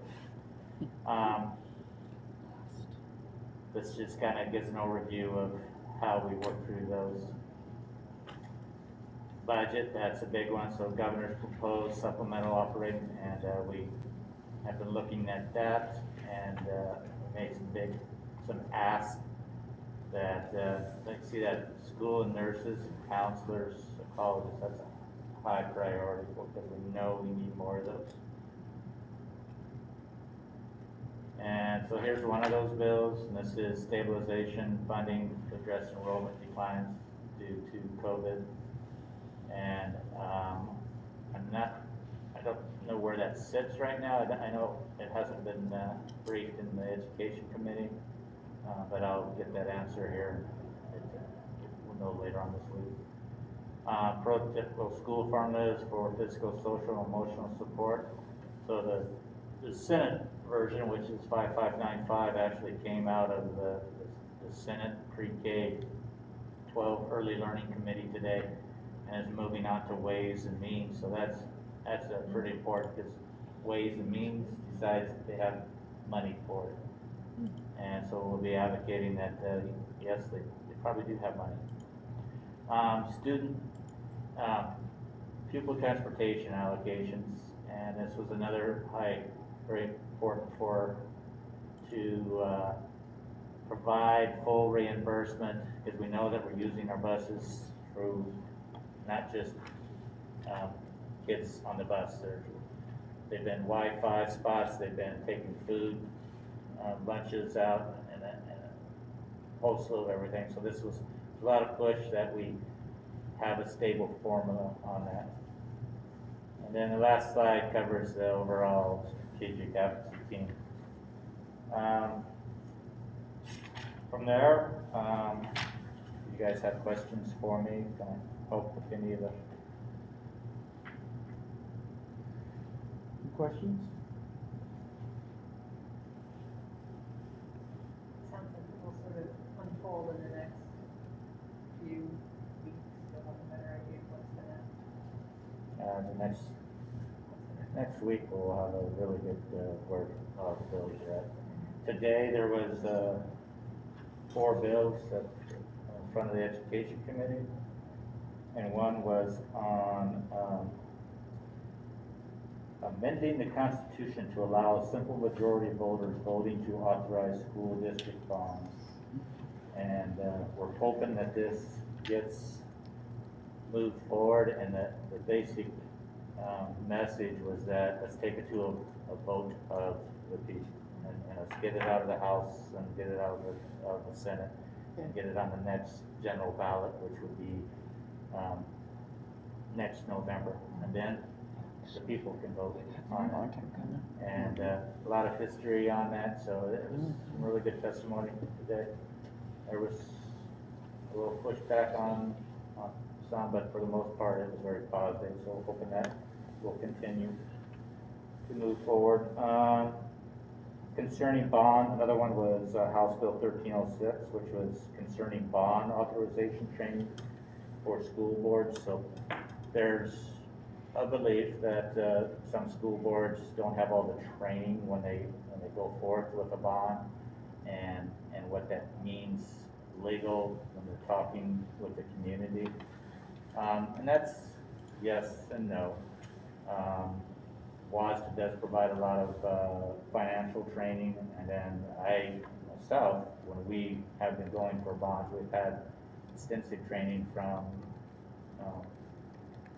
one or both of the underwriters, like one's called D.A. Davidson and the other one's Piper, who came in and gave us a really in-depth training on what the cost of bonds, the tax rate, and so forth. So, but having that training might then encourage a higher voter turnout to take us over that 60%, and that's part of the premise of that bill. A couple of other items in there, so you can always, when this comes out on the email, if you got a question, just email me and I'm there to. There was one today that came through about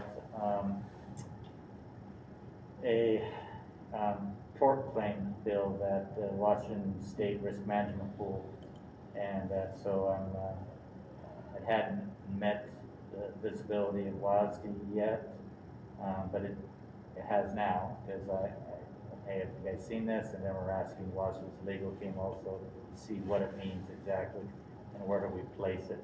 And then I have to decide, going through that matrix of, or that rubric of how do we testify or not, pro, con, silent, that kind of thing. All right. Appreciate it, Director Stauffer, and thank you. And yeah, definitely dramatic impacts on our school operations, without a doubt. So yes, they keep a good eye on that. So thank you. All right. With that, that brings us to 10.03, our finance and enrollment report. Unfortunately, Darlene was not able to join us this evening. We won't necessarily go through all the reports, but I did want to just provide the opportunity if there's any specific questions that any of the board directors want to bring. I think either Tracy might be able to capture those, or we can email those and get those questions answered. So if y'all have had a chance to review, if there's any specific questions, now would be a good time, or later as well. So since the answers may be delayed, but can email those certainly later as well. Any specific questions? Yeah, Jeffrey. Not a specific question, but I assume that Darlene is available. We could look at some of these documents again, especially enrollment, which is of concern because it's lower than it was, and what impact on funding that may have, and what impact well, the enrollment stabilization bill, there's no guarantee whatsoever it will get out of committee. But at least they're talking about it. But that is a big concern with lots of students who have decided not to come back to school at this time. But they may show up and they may not. So she always has a pretty good handle on the numbers. And sometimes those specific numbers are important. It's like generalizations of, oh yeah, we've declined in enrollment. Well, Yeah. is it 100 or is it 300 or is it 500? You know, and what does that do to us? Yeah. Absolutely. Appreciate that. You meaning to say that Director Stoffer didn't give us a guarantee on that bill I passing? think he did, yeah. Sorry. I'm sure the legislators were listening. Yeah, We just will comment see. real quick. Yeah, go ahead. Just to say, the detail in those reports probably bears some explanation. You know, she works with them all the time. They're not that easy to read for everyone. So when she is on board with her next report, I think that would be just a great time to have her really walk you through what she sees when she, you know, what's in those reports and what it means. But I think, like you said, generalizations about what's in them that any of us could draw from that probably aren't that helpful. She can put the context around it, and I think that's a really good idea to have that conversation with her when she can be here. And she is home ill.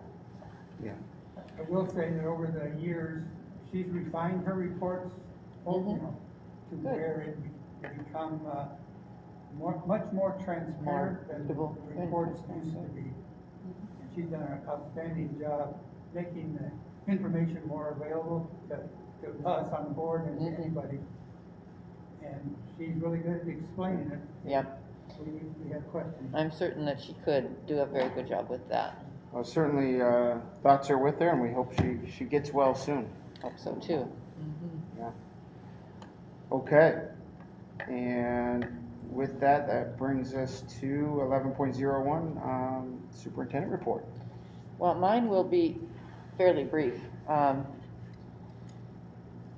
Gratefully, probably to you. It's been a long meeting.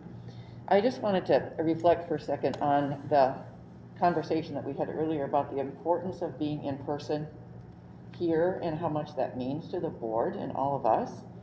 And I want to take that to the student level and say that the goal of this district is to continue in-person learning and until the moment that we cannot, which would mean that we simply don't have the staff to do it because of people being ill. So we're, every day is a new day in the world of COVID. And the bottom line is we are I will say managing right now. You know, thankful to all of our subs and all of our teachers who are being flexible, and we're doing everything we can, and it is working. But you know, there is a point at which it may not, and that would be incredibly unfortunate. I mean, we just don't even want to have to face that. There are districts that have. I believe it was Central Kitsap that was closing for a few days because South Kitsap. Was it South Kitsap? South Thank you. Yeah. Yeah, closing for a few days because of that very issue. And so, all that said, in-person learning is the goal, and it absolutely is the goal. And if we get to the point where in-person learning is not possible, we need to strategize on what is the best next best thing to do. Is it something like taking snow days, you know, taking a few days off and making them up later until people can get well? Is it a return to virtual learning for a brief period of time, which is amazingly complicated and difficult to pivot to? So just know that we're really doing everything we can, and our staff have just been fabulous at playing a part in making that happen. So it is through the grace of the COVID devil that we are that we are not yet there, but we may very well be. The medical community, Dr. Berry and others, hoping that we see that the next 2 weeks are going to be really difficult. Her message to us was the COVID will be worse here in the next 2 weeks and not better. And after that, no one knows exactly how quickly it will decline, but the belief is from what's happening like in the East Coast that it will begin to do that. But The next 2 weeks are going to be, they're going to be challenging for everybody, and families, students, staff, everybody. So that said, our attendance rate, our absence rate it varies from around 15% absenteeism at the elementary to around 20% at middle school and about around 30% at the high school level. So that's high. You know, that's a lot of absences. We don't know that they are all COVID related necessarily, but because all we really are able to look at is the absentee rate. You know, we don't know all the reasons for all of that. So we're monitoring that. We're monitoring our staffing absences, if you will, and this week, I said we have our fingers crossed. It's down slightly at on the staffing level, staffing absences, both at the certificated and classified level. But you know, we aren't in a bubble. We aren't protected from what's going on everywhere in the whole region, and so we just have to be prepared. And so we want to keep our parents as informed as we can as we go forward with what's happening and how it's looking, and so we're sending out communications to them about what to do. Our COVID Central, which is a call-in spot for parents, was kind of overwhelmed with the numbers in the last today, actually, and so we're trying to go forward with a way to support the parents, but also something that we can actually manage, because we have to do contact tracing and other things too that make the demands on staff time enormous. So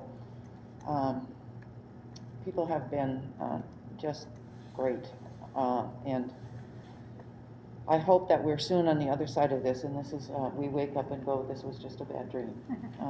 You know, we always have that hope when something is so challenging.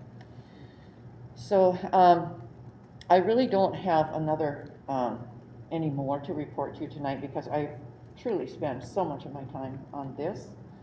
And the other thing I spend my time on is checking in with staff on how it's going and what they're doing, and how is it in the buildings, and how is it department by department with the work that they're doing. Do we have enough bus drivers? Do we have enough custodians? All of it. So in the future, when it isn't quite as intense, I really expect to have, you know, more programmatic information to share with you. I did want to digress for just a minute because of the question around the archaic phone system. So I went over and asked Bo. I know he's been working on it. It's one of the things that people report in on what they're doing. And so I asked him if he would just jump in for a minute, and just since we were on that topic, he can just give you a really quick update on the work that's being done on the archaic phone system. Bo, would you mind? Thanks. Absolutely. So currently the situation is, you guys may or may not know, basically the existing phone system. Can you speak louder, Bo, please? Yeah, absolutely. So the existing phone system is in a bit of a state of disrepair, as you guys may or may not know, to varying levels of detail. But the effort to string it along and keep it working is just basically, at this point, it's so that it can be available to place or receive a call, you know, basically within that limited context until we get a new system in place. So we've already scouted out a system that integrates with our Office 365. We're already looking at a number of vendors. We've been working with our project manager for the Capital Projects Fund. He should be meeting, Winnahaw should be meeting with us again this month to really dig into it and get a head start on that particular project. It's the business office has stated that they're prioritizing that to get it done sooner, even if it, you know, means, you know, using the general fund for it at this point.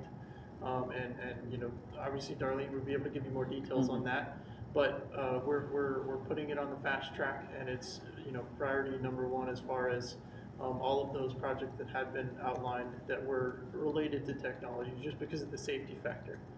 You know, so we're hopeful that we'll be able to, get that system rolling and ordered and the handsets on the way and the lines ported over and just get it all scheduled out, programmed in, built up.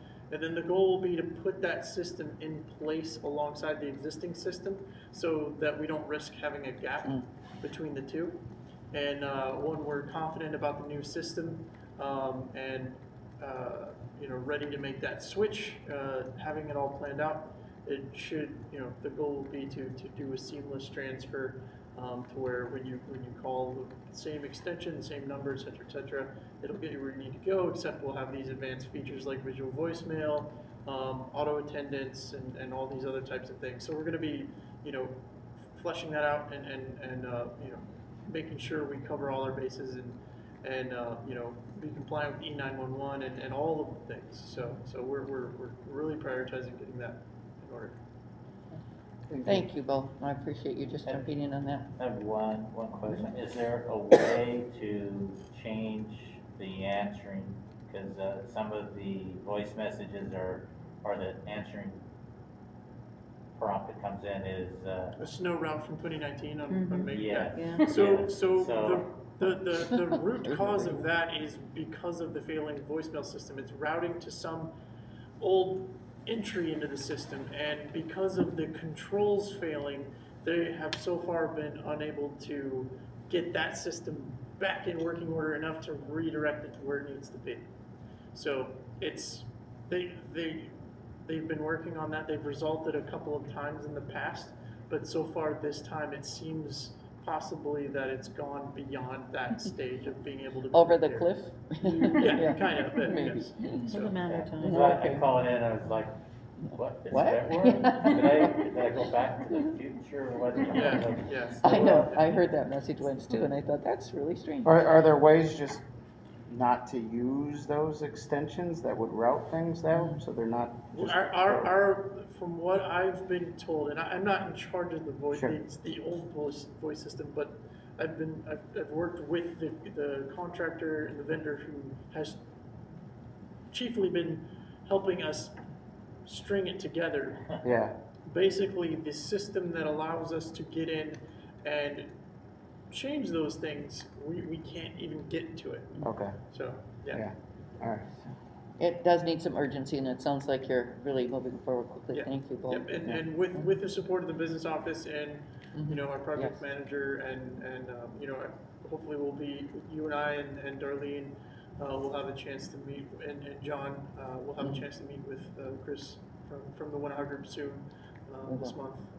Let's get something scheduled and we'll move forward As fast as possible. Yeah. Thank you both. Yep. So I don't have anything else for the group tonight. Can I just ask, I'm sorry, go ahead. Eric. Oh, I was just Of going to say, course.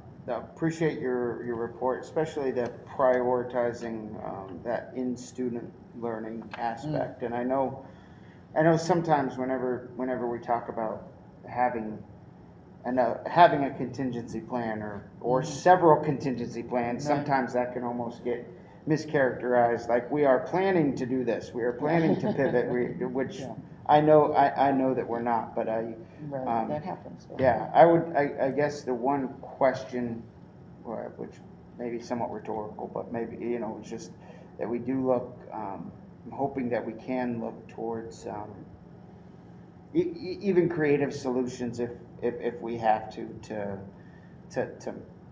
one thing, I think it's North Kitsap, for example, they have one of their contingency plans is to, if they're running low on subs, is maybe just to pivot high school, but not elementary, so that way they save the subs and keep just the subs in elementary because they can't figure out how to meet that 70% synchronous threshold in elementary, where it's maybe a little bit manageable in high school. Is that fair for high schoolers? No, it's not. There's nothing about COVID that's fair. Yeah, but that's right. and I don't know that that's a solution for SQUIM, and I'm not even suggesting that. Right. But I think that sometimes, again, if all else fails, if we just cannot keep we it will. going, then just look for those alternatives that would still be workable. Viable. Yes, thank in you. short term. I agree with you. And one of the benefits that I have that all superintendents have is that every Monday morning at 7:30 we meet virtually now. And this week it was today. But that kind of thinking and ideas and you know are shared in that forum regularly. So we hear from every district, not every, but many, about what are some of their creative approaches and what might they be, so that we can think about those and decide, you know, through conversation with everybody here, would that be something that would even work here? And there's almost as many solutions as there are people out there, really, in terms of creativity and unique circumstances in districts. You know, some districts are already finding themselves having a higher student absence than even that we have or that others have, and others not as much. And so what does that mean? You know, in the size of the district and the location and the availability of subs, and the variables are just enormous. And then the changing landscape with directives from the powers that be and from the federal and state and county levels. You know, and those vary too, obviously from one area to another. So thank you for that. But yes, we most certainly are trying to kind of set up a bank account, if you will, of things that other districts are saying and doing, that at some point, if we need to go there, we can talk about what that is. But it could happen very quickly. You know, this variant is, you know, you can be well sitting here now and go home tonight and be sick.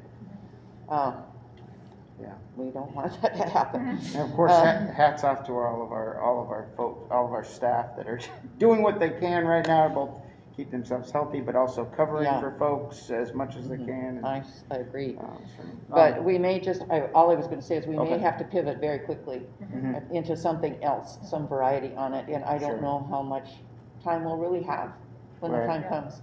We may just have to be. One day you don't have enough teachers. Well, one day we don't, and then what do we do? And so it could happen like that, honestly, that quickly. We're trying to anticipate and trying to plan, but it is all of the moving parts, as you can imagine, and you are part of the moving parts here, that have to be involved in it and figure it out, as very complicated and very challenging. We'll do our best, but just say, if you know the COVID demons, speak to them, okay? Thank you.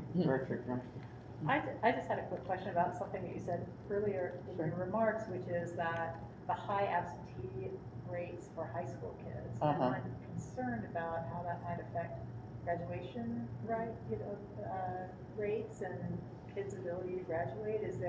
Are there limits to how many absences a kid can have to be able to graduate, and how do we Well, yeah, good, excellent question. Thank you. What I don't know, and that's what the statistics don't tell me, is that I don't know the length of time students are being out. I know on a day, basis, you know, X number are out. Were they out for more than a day or two? Don't know. You know, I don't have that granular level of data. Somebody does. I don't. But a valid question. We certainly hope. I mean, I can imagine students having, you know, if they're out for 10 days or more, because then it goes through their family and they still have to, you know, stay away. We have to watch for that, and we have to try to mitigate that like for we them. Want to start preparing for that, maybe tracking those numbers, identifying the kids who might have that might be an issue for, because excessive absence is a huge issue, no matter what the reason. And there may be many reasons rolled into this number too. We don't know that this is all related to it might not being out for COVID. It may not be. There may be other reasons. They've just had it with school right now. You know, they can't do it anymore. Who knows what? But yeah, a point well taken. So stretched so thin, so you hate to throw something else on somebody's plate, but it does seem like it's something that would be good to be proactive about and try to identify the students who are at risk, because Absolutely. They'll all come running in on May 15th Yeah. and go, wait a minute, what? I can't I- graduate? Yeah. Hopefully not. Yes. Alyssa, you look like you had something, maybe, did you want to say something? Yes, I was just gonna add on what Director Johnson said about the tardiness does not only affect the tardiness, but it also affects the academic, like the academic review that the kids, like the students have. They will be left behind lessons and lessons, and Yeah. will just pile up and pile and pile, and it will be hard just to catch on everything with what they're missing. So yeah. And I think we may see some of that happening with students who have just fallen behind because they were ill or because they didn't work to do it online or whatever, and they're just going, They just get you know, really I frustrated and. just can't handle it anymore. Right. And that's a lot to ask Sure. of school age kids, Yeah. young people. It really is. So, thank you. That's all I have. Anything else? All right, thank you. All right, that brings us to 12.01. We have the approval of the SEA collective bargaining agreement. I'll be happy to take a motion on that. I motion the approval of 1-18.22 CSSD collective bargaining agreement for 21-23. Second? All right, it's been moved and seconded. Discussion. Director Jeffries. I plan to vote for it. I am concerned with declining enrollments and uncertain future as far as COVID goes and funding and the implications a raise for the teacher has for other staff and other ongoing issues which may cost the district some money. That I'm concerned how close we're moving to a financial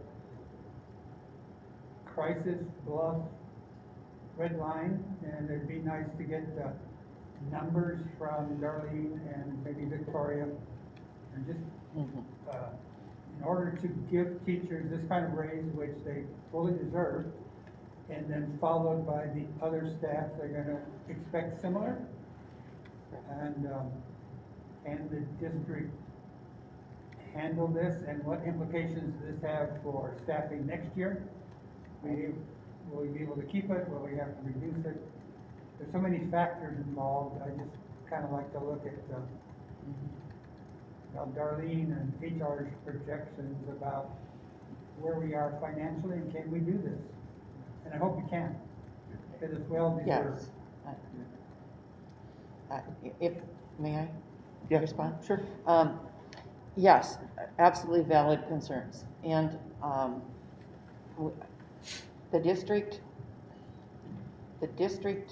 negotiated this agreement believing that, knowing that it was fundable, that there was funding for it. Many things are evolving over the course of the year, including some declining enrollment and so on. But in where we really have to answer these questions is in the budget development for next year. What might be necessary, giving if there is significant declining enrollment, and how that will affect our ability to staff at the current level or not. Might we need to redesign some things, and all of those things have to roll into the budget development process so that we are on solid ground for next year, and that is what will happen, because whatever changes that need to be made in the budget need to be made in order to be able to abide by our negotiated agreements. So it remains to be seen exactly how that will play out as the year goes on, but the time is coming soon for budget development for next year. So, thank you for asking. Director Stoffer. So I'm supportive of this, and well, I will vote yes. And I want to thank Victoria and Darlene for their transparency on we've been involved in this process to this point, and so there's a lot of effort in there. And as we talked about developing the budget, I think that Ned with CTE, all those programs, Yes. we'd love to do all that. We know that the ESSER funds are they're going to come to a stop, and they won't be here for us anymore. We know that we have our levy. Fortunately, we have 4 more years on that. I think that's right. But there's some school districts that are going to the ballot here in February, and I'm glad we're not them right now with all those challenges. And yes, I agree with Director Jeffries here of watching that. I don't know where we're at on that on our reserve line that we had put out there. If we're at 4% or below that right now, I'm not sure, but I know Darlene will provide that to us soon. Yeah. And one day at a time is where we're at right now. But they deserve this, and all the challenges that they've gone through since March 13th, 2020. And one, I think, important reminder specifically with reserve fund. Of course, we know that apportionment comes in at different levels, at different percentages throughout the year. I don't love the system, but that's the system. But that's looking at that on a year-to-year basis is usually the best measurement. But And year end, exactly, year end. So, any other comments? Okay. Yeah, I just I'm thankful for all of our certificated staff, and I concur with the other board directors that well deserved. This is an extremely tough year. Other years have been tough as well. So, and sometimes enrollments sometimes does shift in the school district. And of course, with enrollment, sometimes staffing shifts. I think my only desire would be that if staffing shifts, that we do whatever it takes to manage that through attrition. I think is the proper tool, unless there's a huge shift in industry, or you have examples of when a town shuts down completely, then they have to take more dramatic action. But usually, you hope that things can be managed through attrition and make those adjustments we hope accordingly. So. Yes. So, okay. Any further discussion? Director Jacobs? I just kind of want to say in our defense, way back when, I think it was before Director Johnston was on the board, is when we had discussions about, well, what limits should the raises be and that sort of thing. And at the time, we weren't too sure about COVID, and we didn't know anything about this new inflation rate, and we said 1.5% above the state funding. So it would have been about a 3.5% raise. This one is quite a bit more because economic conditions have really changed. We're now at 7% inflation instead of 1 or 2% inflation like we were. So I think it's an ongoing, like Director Pickens said, it's an ongoing fluctuation up and down, and I'm agreeing with you that we know we might have tough times ahead, and we're just going to have to wait and see. And like with COVID, we may have to make some quick decisions and changes because the finances, our pocketbook looks different 3 months from now than it does now. So we'll just have to see. Well, we do know that one thing school districts can't do is deficit spend.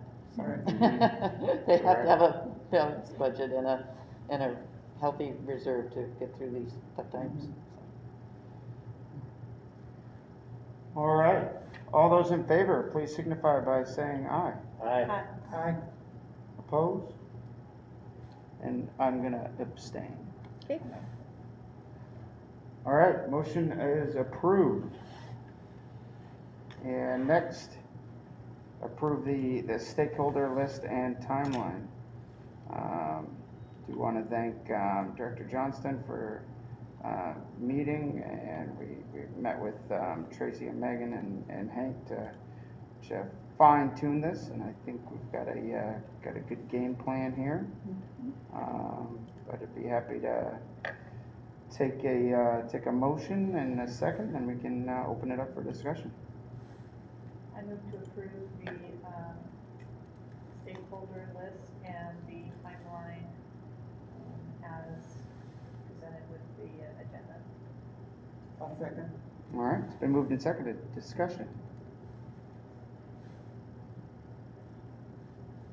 I was thinking with a new board member coming on, that may be one of the things, this timeline might be something the candidates want to look at. I don't know how to, how to do that appropriately, but asking them, can you meet, the reason why you can't meet this timeline? Because I wouldn't want to see us appoint a member that just can't. I think we can talk about that in the interview. Yeah. We could ask an interview question. I just think it would be fair. Yeah, to an no, I oncoming- agree, yeah. Well, even fair to Director Johnson, this is kind of like, oh, now that you're on board, here's the timeline. Well, Yeah. this mostly came together, I think, after I was. Yeah, but some of them are all-day sessions, Yeah, no, it's a significant. so it's a significant, It's a significant commitment. yeah. Mhm. I have them all written down, so. Yeah. That's a very good question to ask whoever we Yeah. looking at here. Just make sure that they all have access to this beforehand, yeah. Yeah, I was just gonna suggest maybe So we, here right to now. the selected candidates, that they have that well in advance of the interviews, so that way if a question is tailored towards, can you meet those, they'll hopefully have had a chance to take a look. Because this is the one thing that's, we read various things, but this is the one thing, the most important Mhm. job of the school board is hiring the superintendent to run the school. So it's going to be a challenge and exciting and very time consuming. Any further discussion? Thank you for your work with Hank on this, and I like how they put out by lottery on the stakeholders, and that indicates that we didn't handpick who we want everyone to keep it. So thank you for that, and I'm looking forward to getting this rolling, and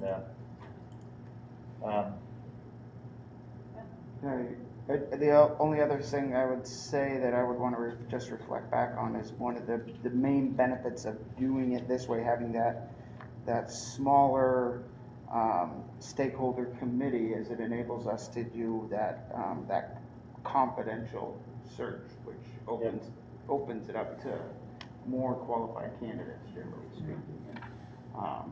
Kind of touch base with conversation with Hank about, sort of reminded me of that early on in our discussions. Of course, we've gone through this process for, we're on a year now, so I had to remind myself, yes, I remember the benefits of that. And so having this concise of a team helps with that cause, so.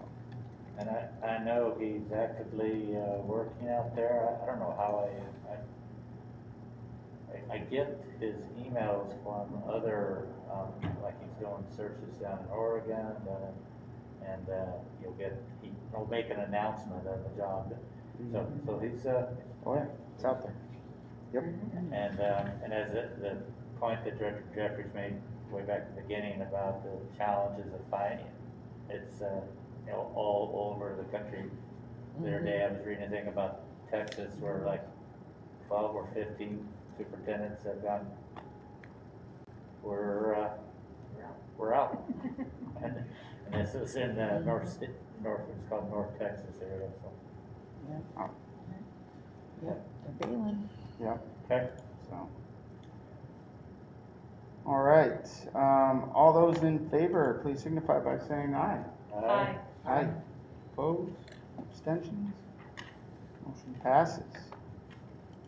All right, next we have our board candidate process announcement. So we do have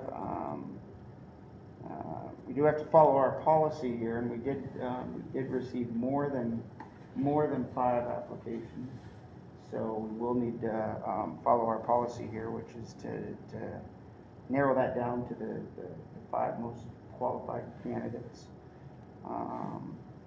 And we'll select for interviews the 5 whose prior experience and expressed interest suggest that they will be the most able to contribute to the growth and development of the district's educational programs and operations. We do intend on making a decision tonight on who those 5 candidates are to move on to the interview stage. So what we'll do first is I will recess us into an executive session for 30 minutes where we'll have some discussion, and then we'll come back into session, into open meeting, and make a decision on that. So those the 5 candidates will be selected at that point in time. So any questions about the process? Sounds like a plan. Okay, then we will be in recess for 30 minutes. Thank you. Hospital use the facility Well, for yes, 30 minutes. And we have, How's there's it a located? room right back there that we're Okay. And John. John comes with you, right? What? Just No, I don't.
And we're back. Don't see video. Oh, it's delayed, huh? Yeah. Do you see? No, I mean, they're listening, Right, so. but I don't see picture yet. Oh,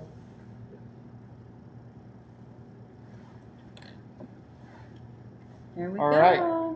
We are back from executive session. We are still on the agenda item 12.03, where we are going to now select the 5 candidates.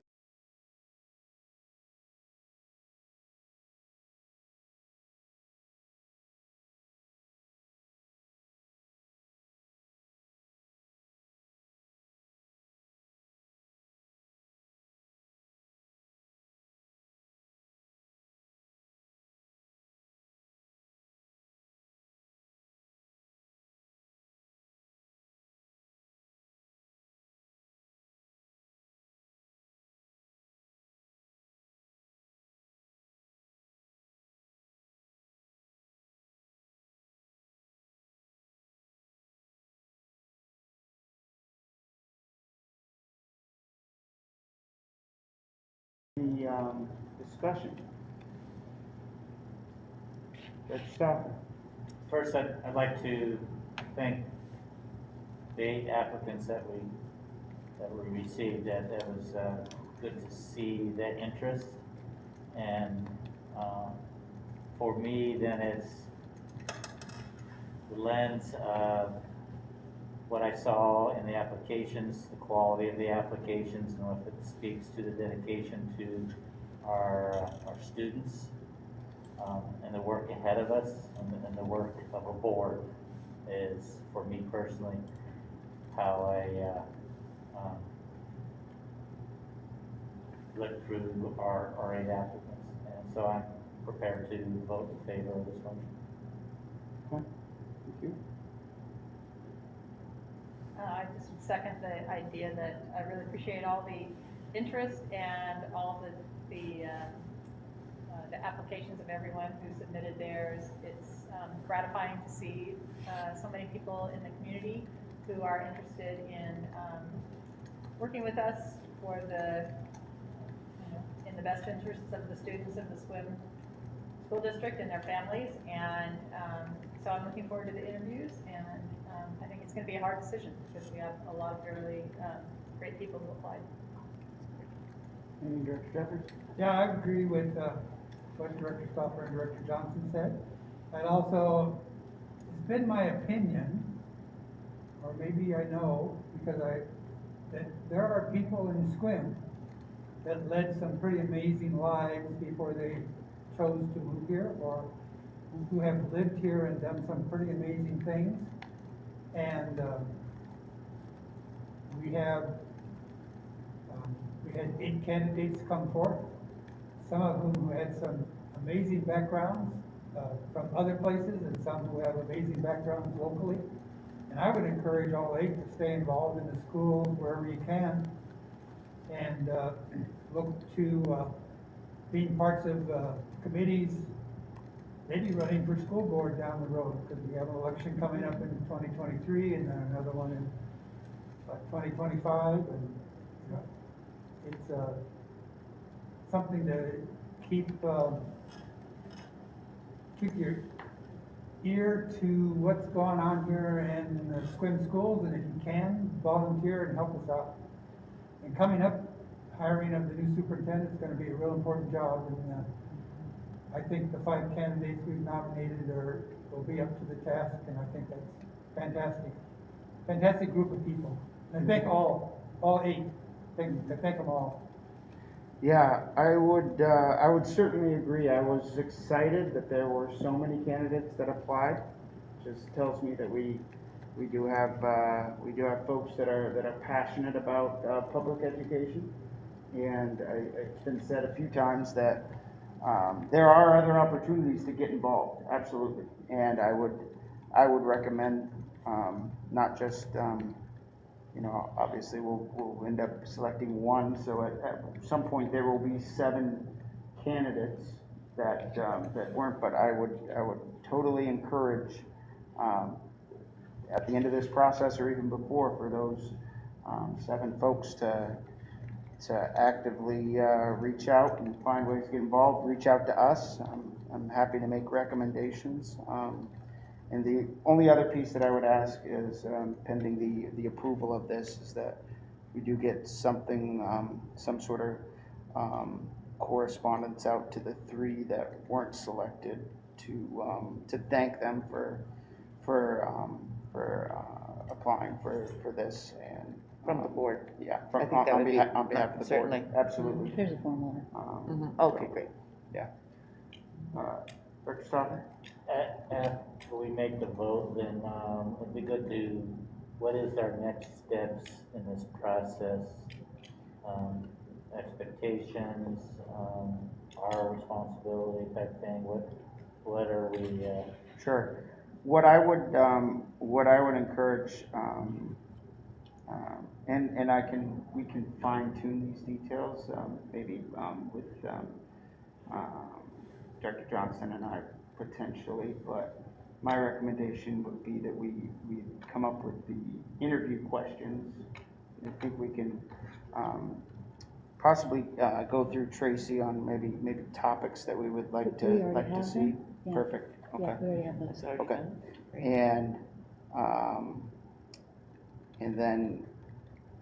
And then from there, I mean, we already know our date of the interviews, Mm-hmm. because that's gonna be our next board meeting, correct? Mhm.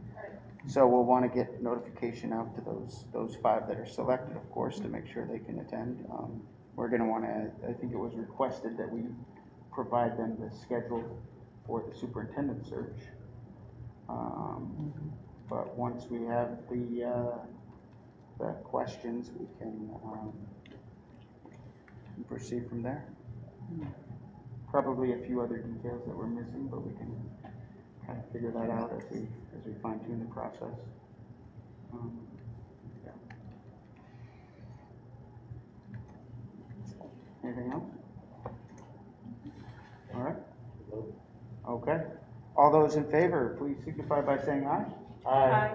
Aye. Opposed? Abstention? Motion approved. We have our 5 candidates. So, Very uh, good. what was that? I just said excellent. It's so good Okay. to know that you had such a high-quality group of applicants. That's just great. And what a happy thing. Yeah, for sure. So, with that, When Larry, it was just Larry and one other, so, but. yeah. Well, and I believe when we started this process, Larry, didn't you say we were gonna get 30 candidates? 30. Close. You know, If there hadn't have been a deadline, we would have gotten. Oh, Again, I just want to publicly thank those all candidates that applied. It's especially right now and given the times and struggles and COVID and everything else. Yeah. But those that are willing to serve, I have special appreciation for those willing to serve. So, okay, upcoming board meetings. Next board meeting, February 7th. Does that sound right? Yeah. And anything else for the good of the order? Judge Stauffer. Yes, with that, intensive deep dive on the legislative session that I gave, just kind of like to know who, planning to participate in the planning meetings, and then in the planning meeting, and then availability to talk with our legislators, because we'll be framing that discussion around the hot topics where, we have somebody that's opening the meeting and then somebody that closed. We always like to have the students there, and so be concerned with their time, and when, because it looks like right now it's right during the middle of the school day. So how would you see me? Can we see if that's going to be too disruptive or not for students, and if it's not, invite them. Okay. Yeah. So I'll, And I, just so you know, I think I let you know, I plan on being at the planning meeting, although I will be late. Okay. So, and I did register for,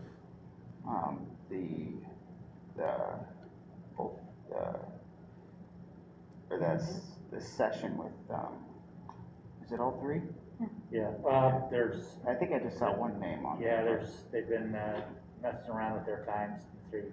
Okay. through- So I did register for that, and I think Tracy has to register as for the other piece, and I would ask that you, at least for me anyway. And then the students there's, a specific link just for them if they wanna, meet the governor, Superintendent Rydell, one other person. So what I'll do, I'll tailor an email with just those, I'll narrow it down. You know, because, you know, I send those things out to the whole directory before, but I'll do one just separately to highlight those areas, because it would, the opportunities for the students to be able to, it's Secretary, so it's the Governor, Superintendent Rydell, and Secretary of State are the three meetings available for students to attend. Okay. All right, anything else? It's cupcake time, I think.